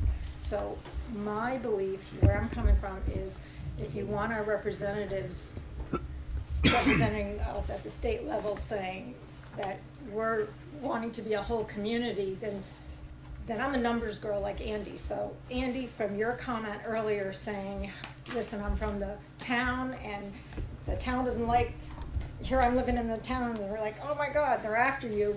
I'm a numbers girl too. And the KASV representation on page 7, when you guys spent $50,000 and now another $50,000 or $65,000 on Dan the attorney, the district boards only percentage of the whole town, village and town, voted for district wards only, 62.44%. I know all of us, a lot of us, 99% of us voted for that in town outside the village, but also village people. So 62.44%. So for you to have this discussion that you're making this compromise with this hybrid model, 3 at large, this is saying we don't want at large, even during not the interim board dominated village. That's how we see it. The town outside the village feels that the interim board or your transitional compromise model is totally dominated by the village. How is that fair? I mean, we just want to be equal. We don't want to be great. We just want to be equal. And we feel that we're not being treated equal because you're not following the numbers. Numbers talk. Page 7. I'm sorry, I had to get that out before you went on to taxation. Representation is got to be there, or we're going to have a bad reputation as a town in the state of Vermont. Thank you. Irene. I got a number of comments, but I'll just offer up one. I heard, I believe it was Andy, say that out of 40,000 or so population, districts come into play. We heard from Dan Richardson at a recent meeting that Montpelier has 3 districts feeding into their council, and they are by no means anywhere near the size of Essex. Thank you. Margaret. If the board, you know, you're not going to make the Junction town divide go away by saying, okay, we're having 2 from the town and 2 from the village and 3 at large. If the 3 at large all wind up to be Junction residents, the 2 from the town are going to be outvoted every time based on their interests. I'm looking at the board right now. There's 8 from the village sitting at the table. I don't see that as fair and equal representation for folks outside the village. And all the time I've lived here, I've never had any input into what went on in the Junction. And I'll bring up the daycare issue again, which nobody's mentioned in a long time, that the folks outside the village have never had an equal access to that. Thank you, Margaret. Andy, I saw your hand up. Did you have? I'm gonna withdraw my comment. Annie? Let's try to wrap up our comments on this topic so we can move on to taxation. But Annie, what did you have to say? Before the last election for the town select board, what was the number of the representation on the board before I became? There were 2 village residents. 2 village residents. One. It was you, Andy, Mike, Sue Cook, and Irene. So there was 4 town outside the village residents and 1 village resident. And how many years was that for? About at least. Well, you put out that where's data. that chart? It was from 2014 to 2018. Okay. Yeah. So for 4 years. There's a chart, so. Okay. Yes, there for is. 4 years. For 4 years, as a resident of the village, I never felt that Mike Legman or Irene or anyone else was not. I never ever felt this combative feeling that somebody was not representing me. I never felt underrepresented. I just wanted to put that out as a citizen and a board member. Greg is finding the chart. Oh, that, thanks, Greg. She referred to. So this we put in a column a couple months ago. In the last 30 years, there have been there was a 10-year window between 2002 and 2011 where it was all town outside the village residents, and then the blue indicates 1 or 2 village residents on the select board. So as you can see, I mean, when people stand up for election, it's random. Someone's decided, I think I'm going to run for election and represent being my government. We have no control over that. We have no system in place for recruiting. We don't specify you have to come from a certain part of town. You get what you get and you don't get upset, which is what you tell your kids when they get what they don't want. The thing is, it all depends on who's willing to stand up. And so in the past, looks like for 10 years, there was lots of town outside the village residents who were willing to run, 5 of them, in fact, and probably there was a little bit of turnover in there. And then village residents got on because they're entirely legally allowed to be on this board because they're town residents. And, you know, I recently was informed online that I can't possibly know what it's like to live in the town outside the village, because I haven't had any rural experience, even though I've lived in the rural community many, many years with nothing but cows for my neighbor. We bring our experiences to our communities, and we do what we feel is right for our communities. And one of the aspects of democracy that's super important is that, and I know this is ridiculous in this time in our country's history, you can trust us. We are going to represent everyone. And I have never known a select board member or a village trustee who has made any decision on the basis of where they live. And I see you laughing at me, Patty, and I appreciate the humor and the sarcasm, but we are doing what we're supposed to do because we swear an oath to do it. And just because we live on a street with a sidewalk or a paved street, or I live on the border of Williston and Andy lives on the border of Westford, means nothing other than we are elected officials that represent the community. Your rebuttal, Irene. I'm curious who requested that this chart be generated, because if what you're saying is true, that it doesn't matter where anyone lives, we're all elected at large, then this chart should have never been generated, it should not be brought up, it should not see the light of day. Thank you. It was brought up because of all of these kinds of objections. We needed some hard data and actual facts to prove to folks that this kind of statistic exists, that it's been all over the map. Sometimes there's 2 members from the village, sometimes there's none, sometimes there's 3. We have to have facts. We need to move on. Annie. I have one direct question. Irene Renner, please, when you were sitting on the Essex Select Board and I was a member of the public in the audience, did you unfairly represent me as a village resident, ever?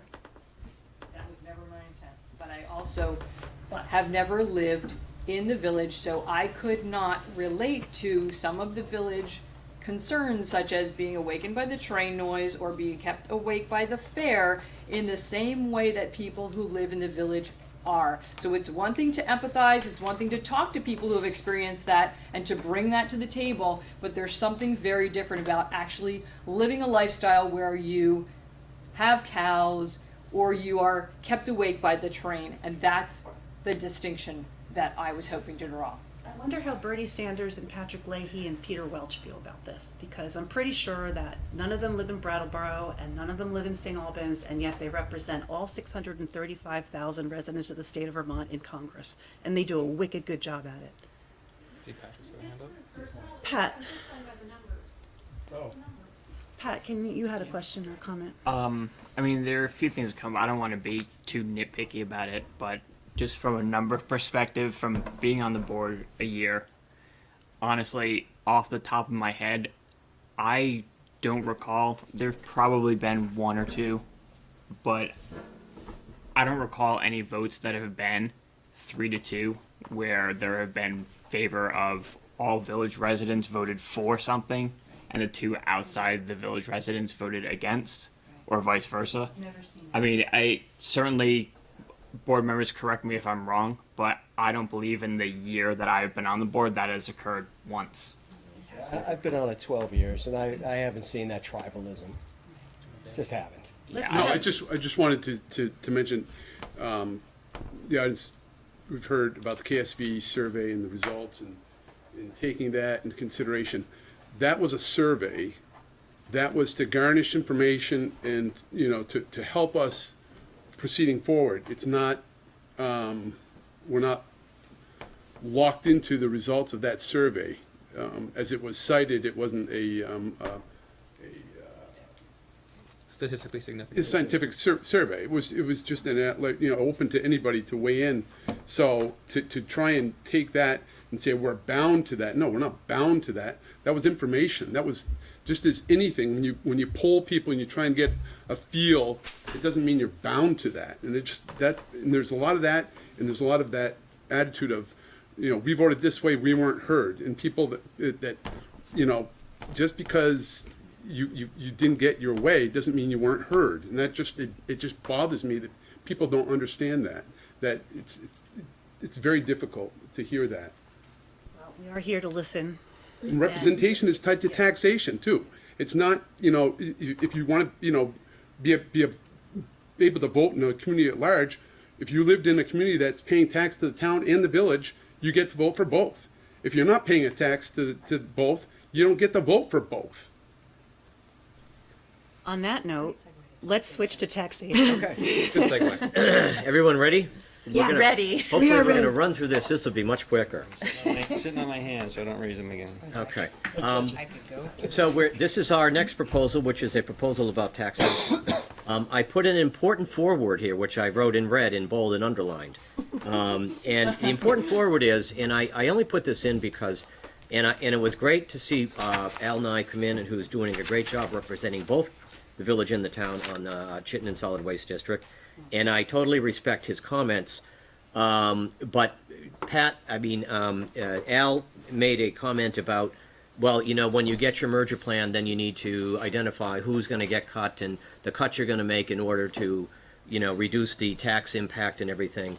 And I was kind of in horror sitting there watching some of you nod and go, uh-huh. And I didn't know exactly what was going on, but I wanted to make clear that all of the calculations that we've made in terms of the stuff I'm about to present, plus the information that the questions we asked in the KSV survey, plus the sort of the baseline assumption of the governance subcommittee over the last 2 years, plus the assumption of the strategic advance that the town and village held last spring, all of those things had one assumption, which is that in a merged community, you would not be shutting down someone's department, you would not see some major budget cuts, we would not be reducing any one service, shutting down a library, or getting rid of a fire department. We have assumed, and Sarah has provided all the numbers here, looking at current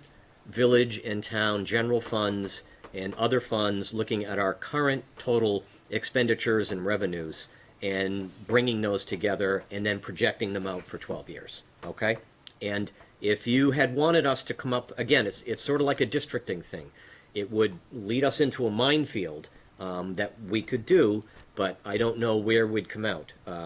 So we assume that all the numbers that we are currently, the budget you have here tonight and the budget that the trustees will be looking at in a few weeks, that those numbers are going to be more or less intact when the two communities merge, if we merge. So our recommendation is that, one other foreword. I'm going to mention the village's debt and the village's capital projects, street repairs, sidewalk repairs.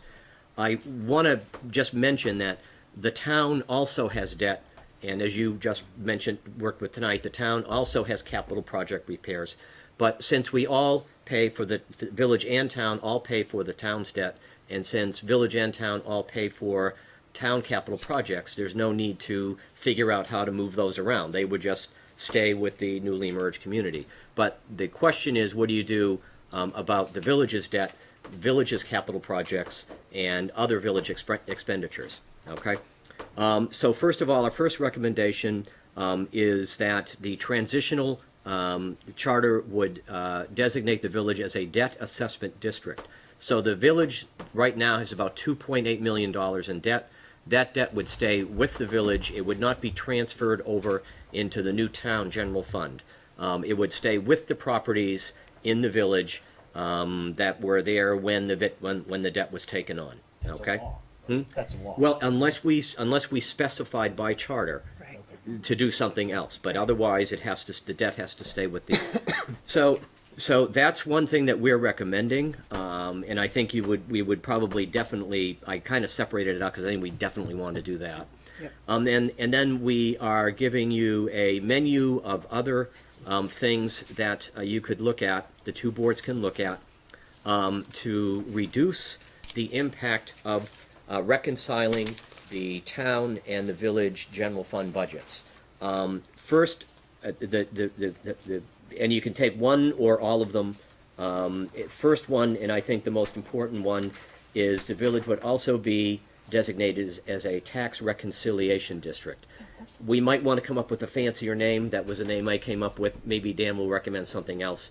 But the village, what this basically means, and I think we've seen this from Sarah's numbers before.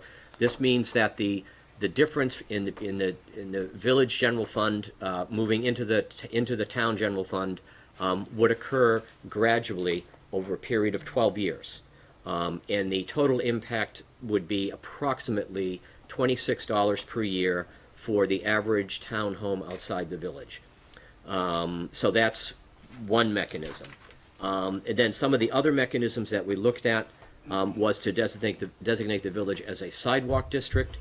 Yes, the town has sidewalks. We know the town is growing more sidewalks, and eventually the town may have, although it's hard to imagine, you'll have a complete network of sidewalks like the village. That would be a lot of sidewalk building, but that's not what we're dealing with right now. But right now, the village has a completely interconnected network of sidewalks. We discussed it with Dan Richardson, and you can declare a special district if one part of the community has some feature, some advantage, something that is not necessarily available to the entire community. And so he thought that declaring the village as a sidewalk district for a period of 12 years, during which time the cost of maintaining, basically plowing and maintaining the sidewalks, I think we said about $120,000 a year, Sarah? That sounds about right. I think it was about $120K a year. That cost would stay with the village. It would not be moved into the town, so that would further reduce the impact on the town outside the village of putting the two budgets together. One of the other things we thought of was designated the village as a capital improvement district. This is where some of the village's capital projects would remain with the village. The village would continue to pay that list down. I'm not sure they would get it completely paid down, but for a period of 12 years, the village only would pay for those, the cost of those would just fall on village properties, and they wouldn't be shared with the town. And again, that could further reduce the impact of bringing the two general funds together. And lastly, we talked about the village as a downtown improvement district. Again, there are a couple of downtown districts around the state. I think the one we referred to was Bennington. Bennington has a downtown district, and the commercial properties in downtown Bennington pay an additional tax that goes towards improvements in the downtown, sidewalks and hardscape, landscaping improvements. So you could do something, you could have the village center designated as a downtown improvement district. That you could orchestrate that so it would further reduce the impact on town outside the village. If we wanted to continue doing improvements in the village center as we're doing now, right now we are spending part of the village's general fund that we collect. I think about, again, $120,000 a year is spent on improving the village center. If we wanted to continue doing that, the village would continue doing that. That cost would not be transferred over to the town. The period for all of these districts would be 12 years. Okay? The village's debt is scheduled to be paid off in 13 years, 2035, but the idea is that if we do have a merger, the village, the residual in the general fund would be used to pay off that final year of village's debt. So the village's debt would be paid down in 12 years. Preliminary sign, Dan Richardson has talked to people in the tax department. One of the key things we were concerned about, more than the specifics of the districts, was the length of time. We were a little concerned that 12 years might be a little too long. Dan said the preliminary discussion with the people in the tax department said they're okay with 12 years. And 12 years, again, buys the biggest impact on town outside the village taxes in terms of reducing the cost. Per year. per year. But at the end, it's the same. At the end, whether it's the s- 1 year or 12. At the end, it's the same, 1 year or 12. But this is one of these situations where 12 years, if you think you might be able to get in and start finding some savings in there, you could do it. So you could reduce the cost of the impact at the end of 12 years. You'd have 12 years to sort of anticipate this. And of course, if you liked some of these things, if the village and the town liked some of these things and they thought they were good, you could continue them. You could write it into the charter that you want to continue. You could continue having a downtown improvement district, or continue having the village only pay for its sidewalks and keep that cost. So there's a little bit of flexibility in there. And then the rest of the narrative I put in here just describes what these districts mean. And again, I'll say it. These are just suggestions for the joint boards to think about. I think when we looked at them all, we were looking at probably down around, if we put them all in, we could probably look at something like $20 or $19 or something like that. Potentially, you could really lower the impact on the average home outside the village for bringing the two general funds together. So that's basically it, and I'll just first of all defer to the other subcommittee members if you have anything to add or if I messed anything up. And I will say that Andy had to recuse himself from some of the tax discussion, and Andy took his place. Just an interesting piece of information that we got from staff was that though the village sidewalks are all interconnected, the miles of sidewalk actually are greater outside the village, which I thought was kind of, but they're not all Significantly higher. Yeah, significantly higher, but they're not interconnected as the village is as such a walkable community. I just have a quick framing question, if I may. So, for tonight's, or for the purpose tonight, are you looking for us to do to ask questions to better understand? Are you looking for a thumbs up, thumbs down on specific options here? I would say the former, not the latter. I would say the thumbs up and thumbs down. I would recommend that you discuss this, and again, as we said with the rep model, you might want to get some public feedback. Roll it out, get some public feedback, and see what people think. That would be, I think, that was what we were thinking. We're not looking for you to say, okay, we're totally on board with all this. Well, you could accept it. Yeah, you can if you want to. We're anticipating discussion. Right. Yeah. Thank you. I know I saw Raj's hands up. If you. I was only going to add on to the sidewalk conversation. It was, the level of service comes up. They have 53 miles in the town outside the village, 39 in the village. Dennis said that the town plows somewhere between 25 and 30% of that. I believe he meant in the town outside the village. But the village doesn't plow all 30 whatever in the village either. That was the only one that I really questioned as a subcommittee member, because there's not going to be a lot of new build for sidewalks in the village. There is going to be a lot of new build for the sidewalks in town outside the village, especially as more development puts out. So, as a village resident and a trustee member, so I'm not, conflicted, I'm concerned about paying for static sidewalk maintaining in the village and also build out in the town outside the village, or the new entity, the new town of Essex. That was so having a separate fee for sidewalks that already pre-exist, while still paying for the creation of new sidewalks over that 12 years in the new town of Essex, concerned me a bit. That's just my feedback, but I get why it's in there. We're really trying to minimize the impact, which is real. We understand that. So there is going to be some ask of the village residents here to say, we really want this, then we're going to shoulder some of this burden for an extended period of time to make it doable. The only thing I want to piggyback on that, Raj, is in addition to us, the village, not plowing the entire 39 miles, there's a current village policy of, as we repave some roads, we rip up one side of the sidewalk. For instance, when Briar and Woods End was recently repaved 5, 6 or so years ago, one side of the street had their sidewalk taken out. So we have a net loss recently, not a net gain when it comes to sidewalks. Mm-hmm. So I personally would also understand the philosophy about reducing the tax burden outside the village. That justification for it, I would struggle with. I just want to add one thing. It's not just building the sidewalks and fixing them. Our last snowstorm, by 7:30 on that morning, my sidewalk was plowed. That doesn't happen in the town. And that doesn't mean the town is bad. Most communities, we're kind of odd in that way. The village has a long-standing policy because we didn't have busing, that kids had to walk to school, and we didn't want them walking in the streets. So they start plowing the sidewalks basically before the sun comes up. That's where the big chunk of the sidewalk maintenance cost is. And Evan can speak to this, and I don't know if we're anticipating changing it, but we think in a merged community, one part of the community is going to be getting that service. And I think people in the village like that idea, having their sidewalks plowed. Some of them don't, they complain that their lawns get dug up. And the folks in the town aren't used to having it.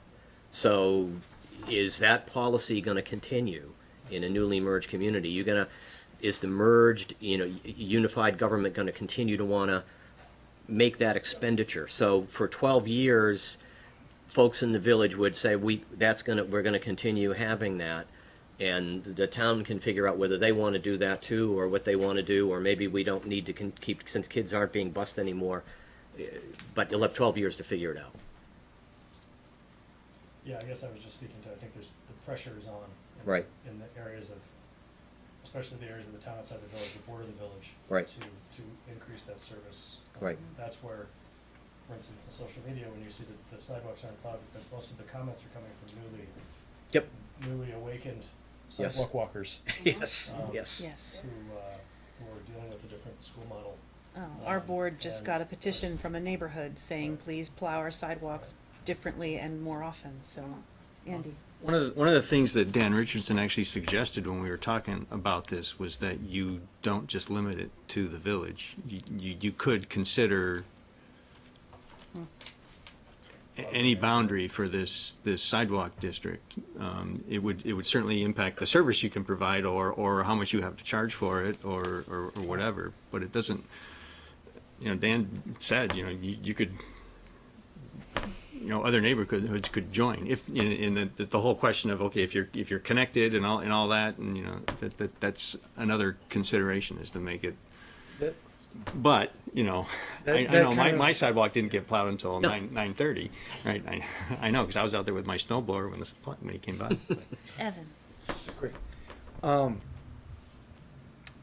The issue in the town is logistics. Yep. Okay, it's not a matter of want or whatever. You have 36 square miles minus a little bit of the village. The village is somewhat easier because it's contiguous and there's patterns that you can do. The problem in the town is you have to go vast territory with the plow up before you get to another neighborhood to do it. Time consuming. We would need more equipment, more manpower and/or women power to do all those things. The comment of you can also do it by neighborhood is more in the special assessment category than a taxation. Okay. Yep, Just to clarify that. And I think the idea that the committee is presenting is the village proper is very used to this level of service, probably does not want to let this level of service go away for a different level community-wide, and if they were willing to pay it, just like any other referendum, would pay it and them alone. If there are sections of town that wanted something similar and the town could actually provide it, right, I think the town would it would behoove them to look at it, but the town basically does certain pathways to schools, certain pathways to business centers, but when you start getting out into, you have to drive a mile or 2 miles just to get to a subdivision, then come back out and come back through the way you came and then go somewhere else. It's a time-consuming process, and it would be very expensive to, at this particular juncture, to try to do that service. That's the difference. Can I just, maybe this is a tangential question, but could a neighborhood contract out somebody to plow their sidewalks, or is that a problem with liability in the town? We actually have a contractor who does certain areas for us because we can't get to them. And one of the things we could look at in the future is contract pricing, where we get a contractor with a mileage or timeage per, it doesn't matter what neighborhood, but we would look at bringing that neighborhood under our contract, and they paid for that service through an association or whatnot. We could do that in the future, but we only do certain areas that we are not able to efficiently do ourselves, and we have a contractor who we trust, who understands what Carmichael Street, right? Yeah, yeah, yeah. I was just trying to ascertain whether never mind. Okay. I would like to thank the subcommittee for being so incredibly sensitive to the financial needs of the residents in the town outside the village. When I think of the dollar amounts we were discussing when we first saw the taxation model, and now I see a dollar amount that could go below $20 a year. Potentially. It astonishes me, and I am extremely grateful that this level of work was done. These are some really interesting concepts that I had not thought of. I venture to guess some of the rest of us haven't thought of, and the fact that you really worked hard to come up with these kinds of solutions to address what to me has been the most common question or complaint that I hear from residents is I don't want my taxes to go up. While we can't avoid that, you have done everything you can to make it be as little as possible, and I really commend you guys for that. It's incredibly important that you did that. Thank you very much. Pat and then Andy. Question for mechanism in year one. So how does that work? Just maybe I'm missing it in my own head, or maybe I just need some clarification. So in year one, as this merge comes together, we know that the town outside the village residents' taxes are going to go up. The village are going to go down. But for the vote on that, for that first year, is that a combined vote of everyone in the town at that point? Or is that two budgets generated separately and then brought together? I believe it would be one vote, and you would have to make it would be very incumbent on the newly elected board, or I guess the interim board, whoever, with the transition there. They make it very clear that there's going to be two separate tax rates. Depending on what mixture of districts you put in here, that would all be compiled into one tax rate that would be directed for folks in the property owners in the village versus a different tax rate for people outside the village. Does that make sense to you, Sarah? Absolutely, yeah. We would absolutely do one budget. And so the vote would be on the expenditure budget for the one combined entity. Yeah, and that's then what it I would be funded with different tax rates. That's what I assumed. I just wanted to be sure, because otherwise it, left this kind Otherwise of, oddity, right? Of village would vote for their budget, that town said, yeah, no, right, okay. Otherwise you have one board, one budget, two tax rates until such time as they are consolidated. On the capital, I had thought that Dan had said that 12 years would be questionable, but he thought that because the village has a 5-year capital plan, that closing out the items that are specifically in that plan that would close out in 5 years, he thought that would be more acceptable to the legislature than a 12-year, so that, I don't know if you... I had in my note, I agree with you, I had in my note, though, that he was uncertain. He wasn't clear if we could make that, because, the village, the capital budget is, you can calculate it 12 years out. But I had it that he was not really clear, so that's something, again, we have to Definitely clarify one some of of the this questions stuff. to bring up. Yeah. Yeah. That is one of the questions we have, and transitions are difficult. Yep. Part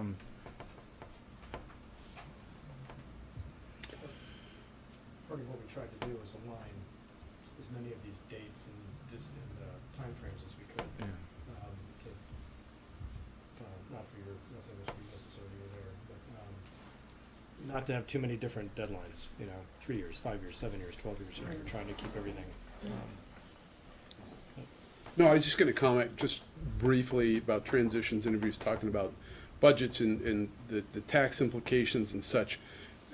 The village has gone through this transition. When IBM basically did away, the machinery and equipment tax was dissolved, that was a transition for the village. And that occurred over a 14-year period, I think. Yep.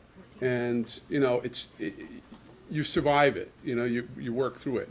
But, that was a big transition for the village. So it is survivable. Good comment, yeah. Yep. It's happened before. Annie? I don't know if the timing of my question is appropriate, if I should even ask it, but I'll ask, if, isn't it true that in a merged community that are those working with finances and the budget can save money and time because of the efficiency of it being one thing? Yes. Because when I think about the budget meetings and I want to actually ask Sarah, but I don't know how respectful that is or if I'm. Oh, if no, that's a timing. great question. So, Sarah, could you articulate in a few sentences maybe what it might feel like or do or be to take all of these moving parts and streamline them to one merged community? Would that not be something that would really financially come back to our community in stronger ways than the challenges presented forward in merger? Well, you asked me what it might feel like, and I can tell you that I expect it will feel like having a long, cool drink of water on a really hot summer day. That's As really far- great. Say that, do me a favor, say that one more time. What will it feel like, Sarah? Really? You want me to say it? Yes, Anyway. I do. It'll be refreshing. It will absolutely ease this constant frantic feeling of there must be something I've overlooked because we're just sprinting to try to get through the dual process on everything at the same time. As far as savings, what it's going to do is it's going to ease up the pressure on the time of the existing staff to get deeper into the analysis, to expand our work on policies, to expand our work on improving efficiencies. When I look at my finance team, I don't see the ability to cut any positions. So I don't know if you'll realize a dollar savings, but what it'll allow us to do is just to do what we do better and more focused than we're currently doing it. Which I believe actually will bring us. What you're answering the question I asked. I wasn't asking if you could cut staff. I think that's a small term idea. I'm thinking of a really big picture idea, and you're answering me beyond adequately because really we can grow. Oh yeah, I'm thinking of investment policies and Right. other policy review and comprehensive Right. annual financial reports and popular annual financial reports and budget awards and Right. just things that bring Growth. the really cool stuff. Right. I'll be happy to do. We'd love to start working on our investment policy. Yeah. And making sure that we are obtaining a fantastic rate of return for the funds that we have invested, and be conservative and make sure we are in the right instruments and protecting that money together, the pooled money. Right. There are so many things that, eventually we could be looking at. We have fantastic park properties. We have fantastic amenities, but they could be better. Right. But they could be better if we were working on them together. So, Just one example. does anyone have any further comments on the taxation portion before I open it up to the public? Andy? We've talked about 4 different kind of districts here, but we haven't talked about water. And that's one thing that has come up from folks in rural part of the town is, I don't want to pay for, village water and sewer infrastructure. And I understand that the water rates pay for that. And the water rates are different, and they're also managed differently in the village and outside the village. And so, and the capital requirements of both are going to be different, but we haven't really talk specifically about that? Andy, you weren't, as I mentioned, you were not at the last meeting, and we did start working on the transition charter, and there was language in the transition charter about water districts. It was basically question mark, do we need to talk about water districts? And we said, yes, we do. We have separate village and town water districts now. They are not part of the general fund. I'm glad you brought it up because I've seen a lot of comments in the survey and elsewhere where people said, oh, the village has all these old water lines, and well, the town has old water lines too, but we don't talk about that. But they both have old water lines and sewer lines, but all of that infrastructure is paid by water sewer rates. It's not paid for by general fund taxes. I know you know this, but they are different systems, and I think the town has debt, and the town has some other issues that, so the idea was that we definitely need to keep 2 separate water and sewer districts. And that language will be in the transition charter and in the permanent charter. So the water rates for, water sewer rates for the village will basically continue. Water sewer rates as they are for the town outside the village will continue. Eventually, they could be consolidated, but, and I'm going to deflect over to Evan if you have anything additional to say about this. That's about right. They're all, the water and sewer are paid for by the users. If you are not hooked up to our water system or our sewer system, you are not paying anything extra in your property taxes for those services. In fact, one of the things that we do is we charge off personnel that work on those issues. So if you're a full-time employee, but you do work in the water department or something, a portion of your salary may be charged to that activity. The systems were created at different times, and they were created in different situations. The town has great elevation changes. Village has some too, but the town, so invariably we have to do a lot of pumping to get water uphill and sewage some places to get it to go into gravity. So there's just a whole lot. We figured keep them separate, let them operate, and when the time comes, if it ever comes, where could they start working together, and whether you would definitely need a study as to how you would ever do it, because they're different. But we do own a wastewater treatment plant together. The village operates the plant and has capacity that they've purchased, and the town has capacity that it's purchased. We have an agreement with the village, the town, and Williston, the tri-town agreement. That stays the same as well in this plan. So in the case if there's a major infrastructure thing that needs to happen, regardless of where it is, and a bond is required, where does that fall? On the ratepayers of that system. It still comes out of the ratepayers. So there's no general town bond for. Okay. If a water line breaks in the village ratepayers would pay for that. Water line breaks in the town. That's kind of how it's envisioned at this time. All right. Thanks for that clarification. Andy? Yeah, I got another one. Andy, Greg, is this? Yes, it's about the bond question. It most likely would fall into the rates. I can envision a scenario where, for economic development purposes, the entire town could say, we really need to have excess sewer capacity or a new water tank or something that's gonna generate economic development capacity in a certain part of the town, anywhere. And then that would be a town-wide vote. But that's, with that exception, ratepayers. But it would be townwide. It wouldn't be district. That's I guess the question. Would it? Yeah, I think it would be townwide. it would be If we're townwide. gonna do it- It should if be, we're gonna do that I type of agree, thing, I that think- should be townwide if you're gonna do that, okay.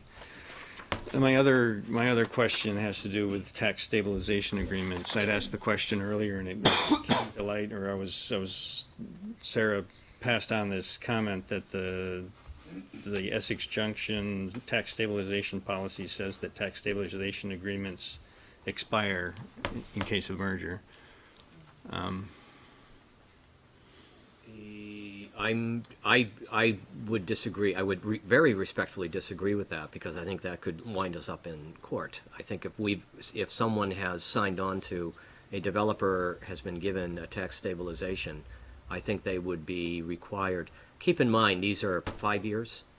These are 5-year. 5-year stabilization. I don't think that it really gets us, unless something comes in at the end, but I thought we discussed this, and I thought we had some discussion that the tax stabilization would continue, but would have to, the big issue is the policy. Would we want to continue the tax stabilization policy for the village center? That gets into, it kind of leads into something we probably we shouldn't talk about tonight, but just to mention it, the difference in development strategies between village center versus town center, development in an old downtown where you're doing redevelopment and infill versus, and so what are the strategies you need?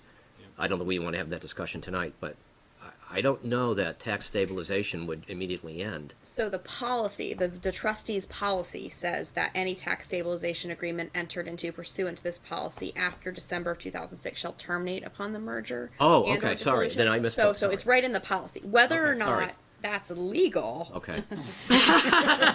Yeah, there was a lot of stuff they put in there that was questionable, but I'm just thinking from a developer's Right, point no, of view. I was just saying that right in the policy, it has that language. And Yeah, and is it somewhere in the fine print in the agreement, or is it not?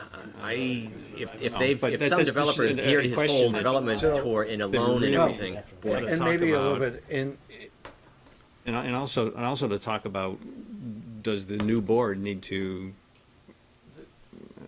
there's more than likely going to be a clause in the merger document that states something, it's not verbatim, all obligations of the village and the town will transfer to the new entity. If you take that logically, all obligations, that could be your contracts with your employees, that could be contracts with contractors who are doing work with you, that can be your tax stabilization agreements. You have a lot of obligations, including to your bondholders, that you will continue to pay them. You can't just get out of paying people just because you change your name or your form of government. That's been tried in other places. So I would venture to say that stabilization agreement would be honored by the new entity. That's just a suggestion, but we will ask Dan and others. I would just add that I think this is a great example as to why there had been a recent request, I know on the trustees side, to have a larger budget for merger attorney fees, as some of these concepts are incredibly complex and require a legal answer, and that being able to pay for our attorney to actually give us a legal answer as opposed to I don't know, I'm not a lawyer, would probably be better off. So when we hear about why are we paying more for a lawyer, it's because this is kind of complex. And it's a lot cheaper to ask a lawyer now than to be sued over something that you didn't understand later. And our attorney on the board is shaking her head.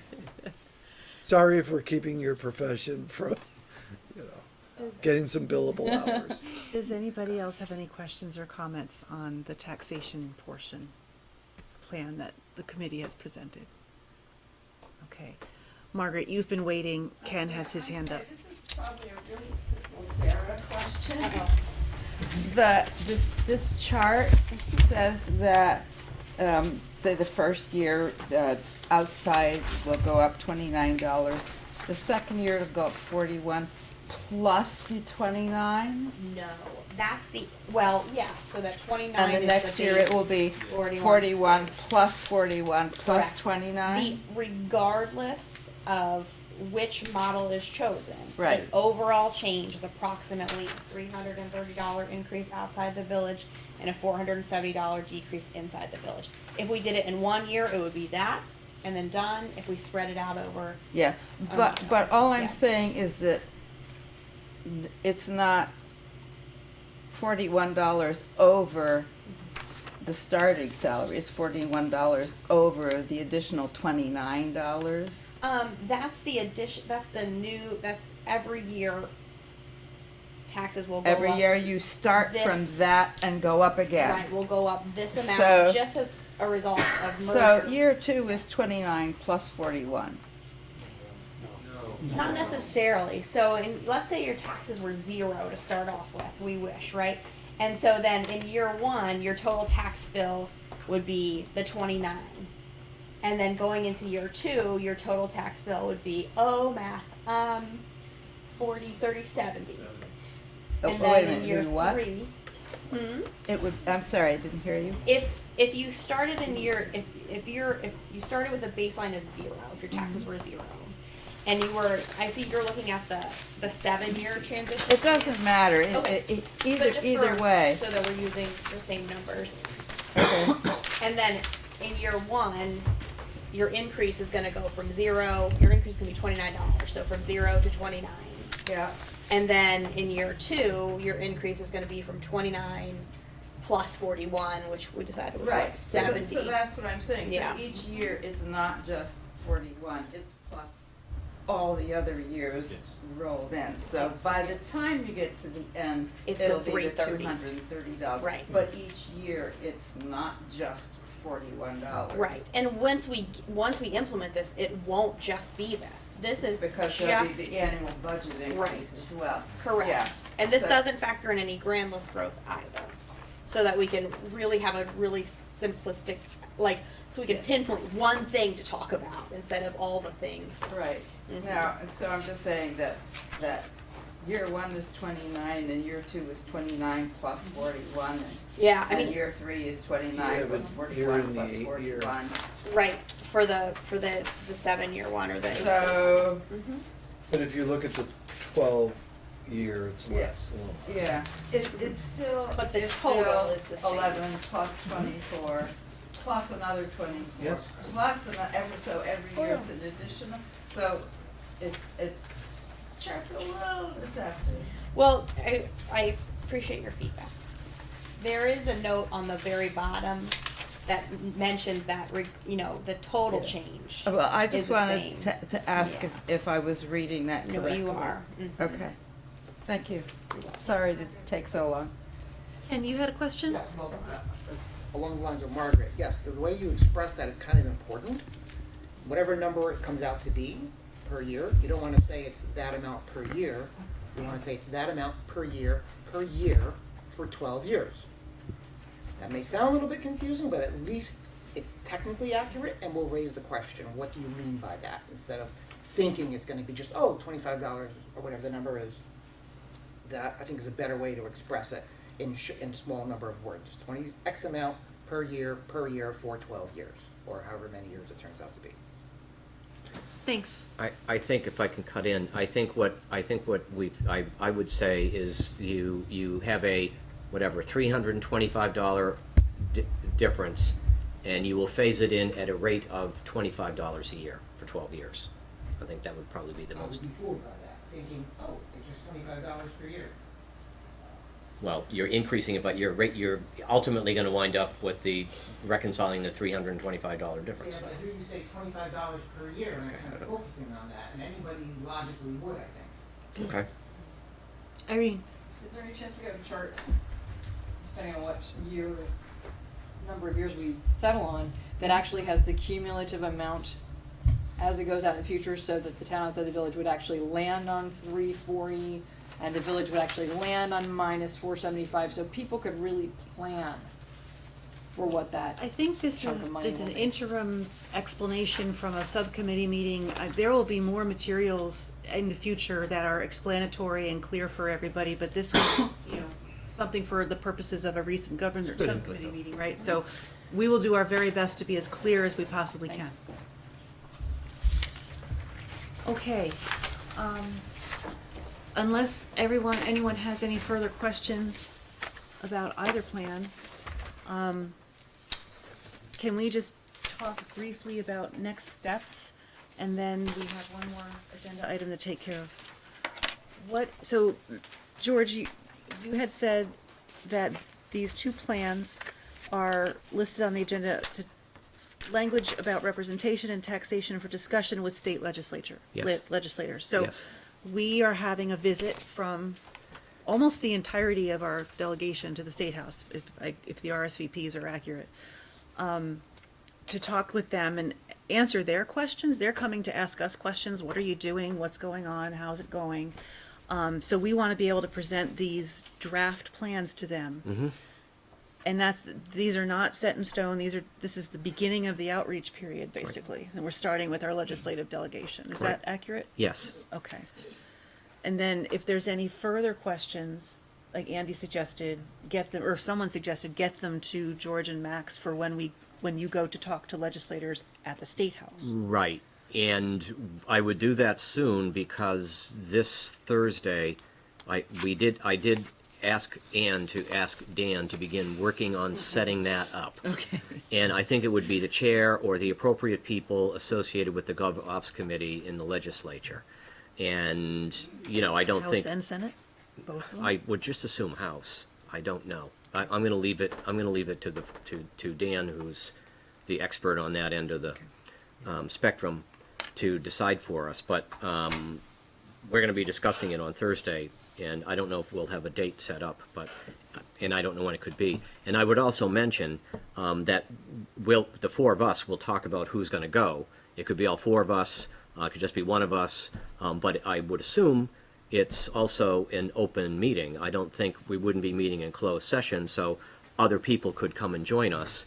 It would probably be during business hours, during the week. But I will make sure everyone knows, and we can announce it to the public in case, I don't know if some members of the public want to come down. We're not trying to, have a secret backroom meeting with someone. But on the other hand, we can't set up a 3-week meeting ahead of time and warn it to the public. Right. I think it would just have to kind of be a business meeting probably at the State House. And if I may ask not really ask a question, just make a general statement of the reason why we are going down this path of engaging the legislators now. Right. Is that for those who do not know, Vermont is what's known as a Dillon's Rule state, and as such, communities are created by the legislature, and so they need to ultimately approve of it, a charter change that would happen. It is not something we, as a community, can solely decide. We rely on the legislature to approve of the charter changes that we set forth, or that we ask for. So we can't just do anything we want. Right. And so if the legislature says, no, we're not going to pass this, why would we do it? Yep. Right. Good point. Right, they're our partners in this process. So, okay. Andy? Is there a governance meeting this week, Thursday? Thursday. Is there an agenda? Yes, it was. I'm not sure. I believe it went out on Friday, but I'll double check. Double check. I think Ann said that. I'll go look, yeah. I approved the agenda, so then I don't know if I don't remember if it gets sent out or not. So I'm sorry. Oh, you've seen it, right? Okay. I have seen it. It does exist.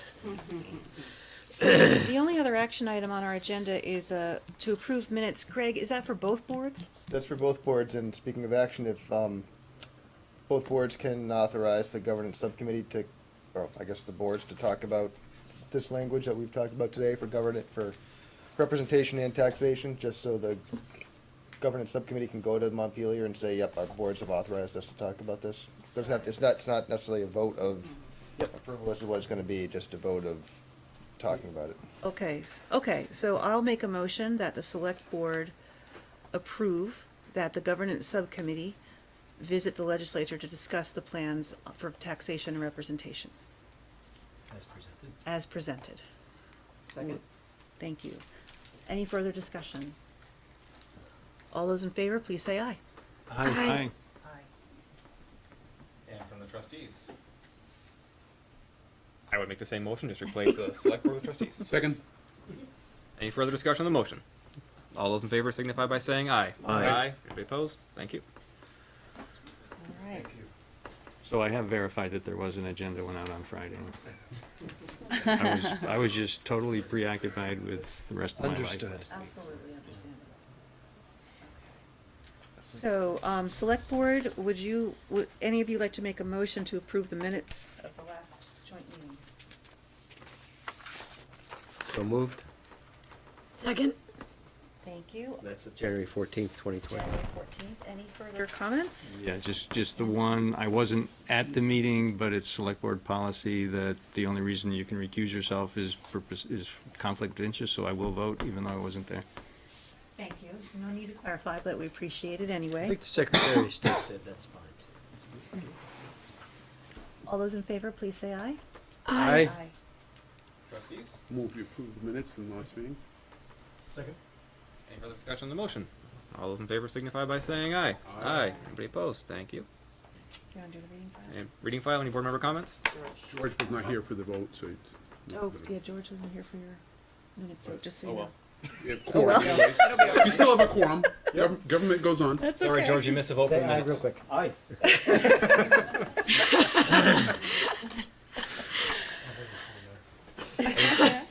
So any board member comments for the reading file? Move we approve the reading file. We don't need to do We that. don't need to do that. That's just for information. You're on a roll, Dan. It was a good one, though. All right, very good. Well, thank you all for everything. This is a long meeting, but I think we accomplished a great deal. So I'll accept the We need to go back to. motion to adjourn. Executive Can't session. adjourn. A joint meeting. So, right, so So I think the trustees, we just need to Oh, adjourn, and we need to go away. we'll and you do recess. your- So, Select board we will adjourn? recess. Dan has moved to adjourn for the trustees. Raj has seconded. Any further discussion? All those in favor? Aye. Everybody opposed? Okay. Trustees are out. Thank you. Andy. I move that the select board enter into executive session to discuss the evaluation of a public employee in accordance with 1 VSA, section 313A3, and to include the unified manager. Is that correct? No. No. It's the board alone. Board alone. Do not include the unified manager. Wait, I second. Not to include the unified. Correct, not to include. Annie seconded. Any further discussion? All those in favor? Aye. Aye. All right, we are going to adjourn upstairs to the conference room upstairs. Is that okay, Evan, Greg? Yeah, I'm just letting you know. I'll text you when we're done, just so you know. Because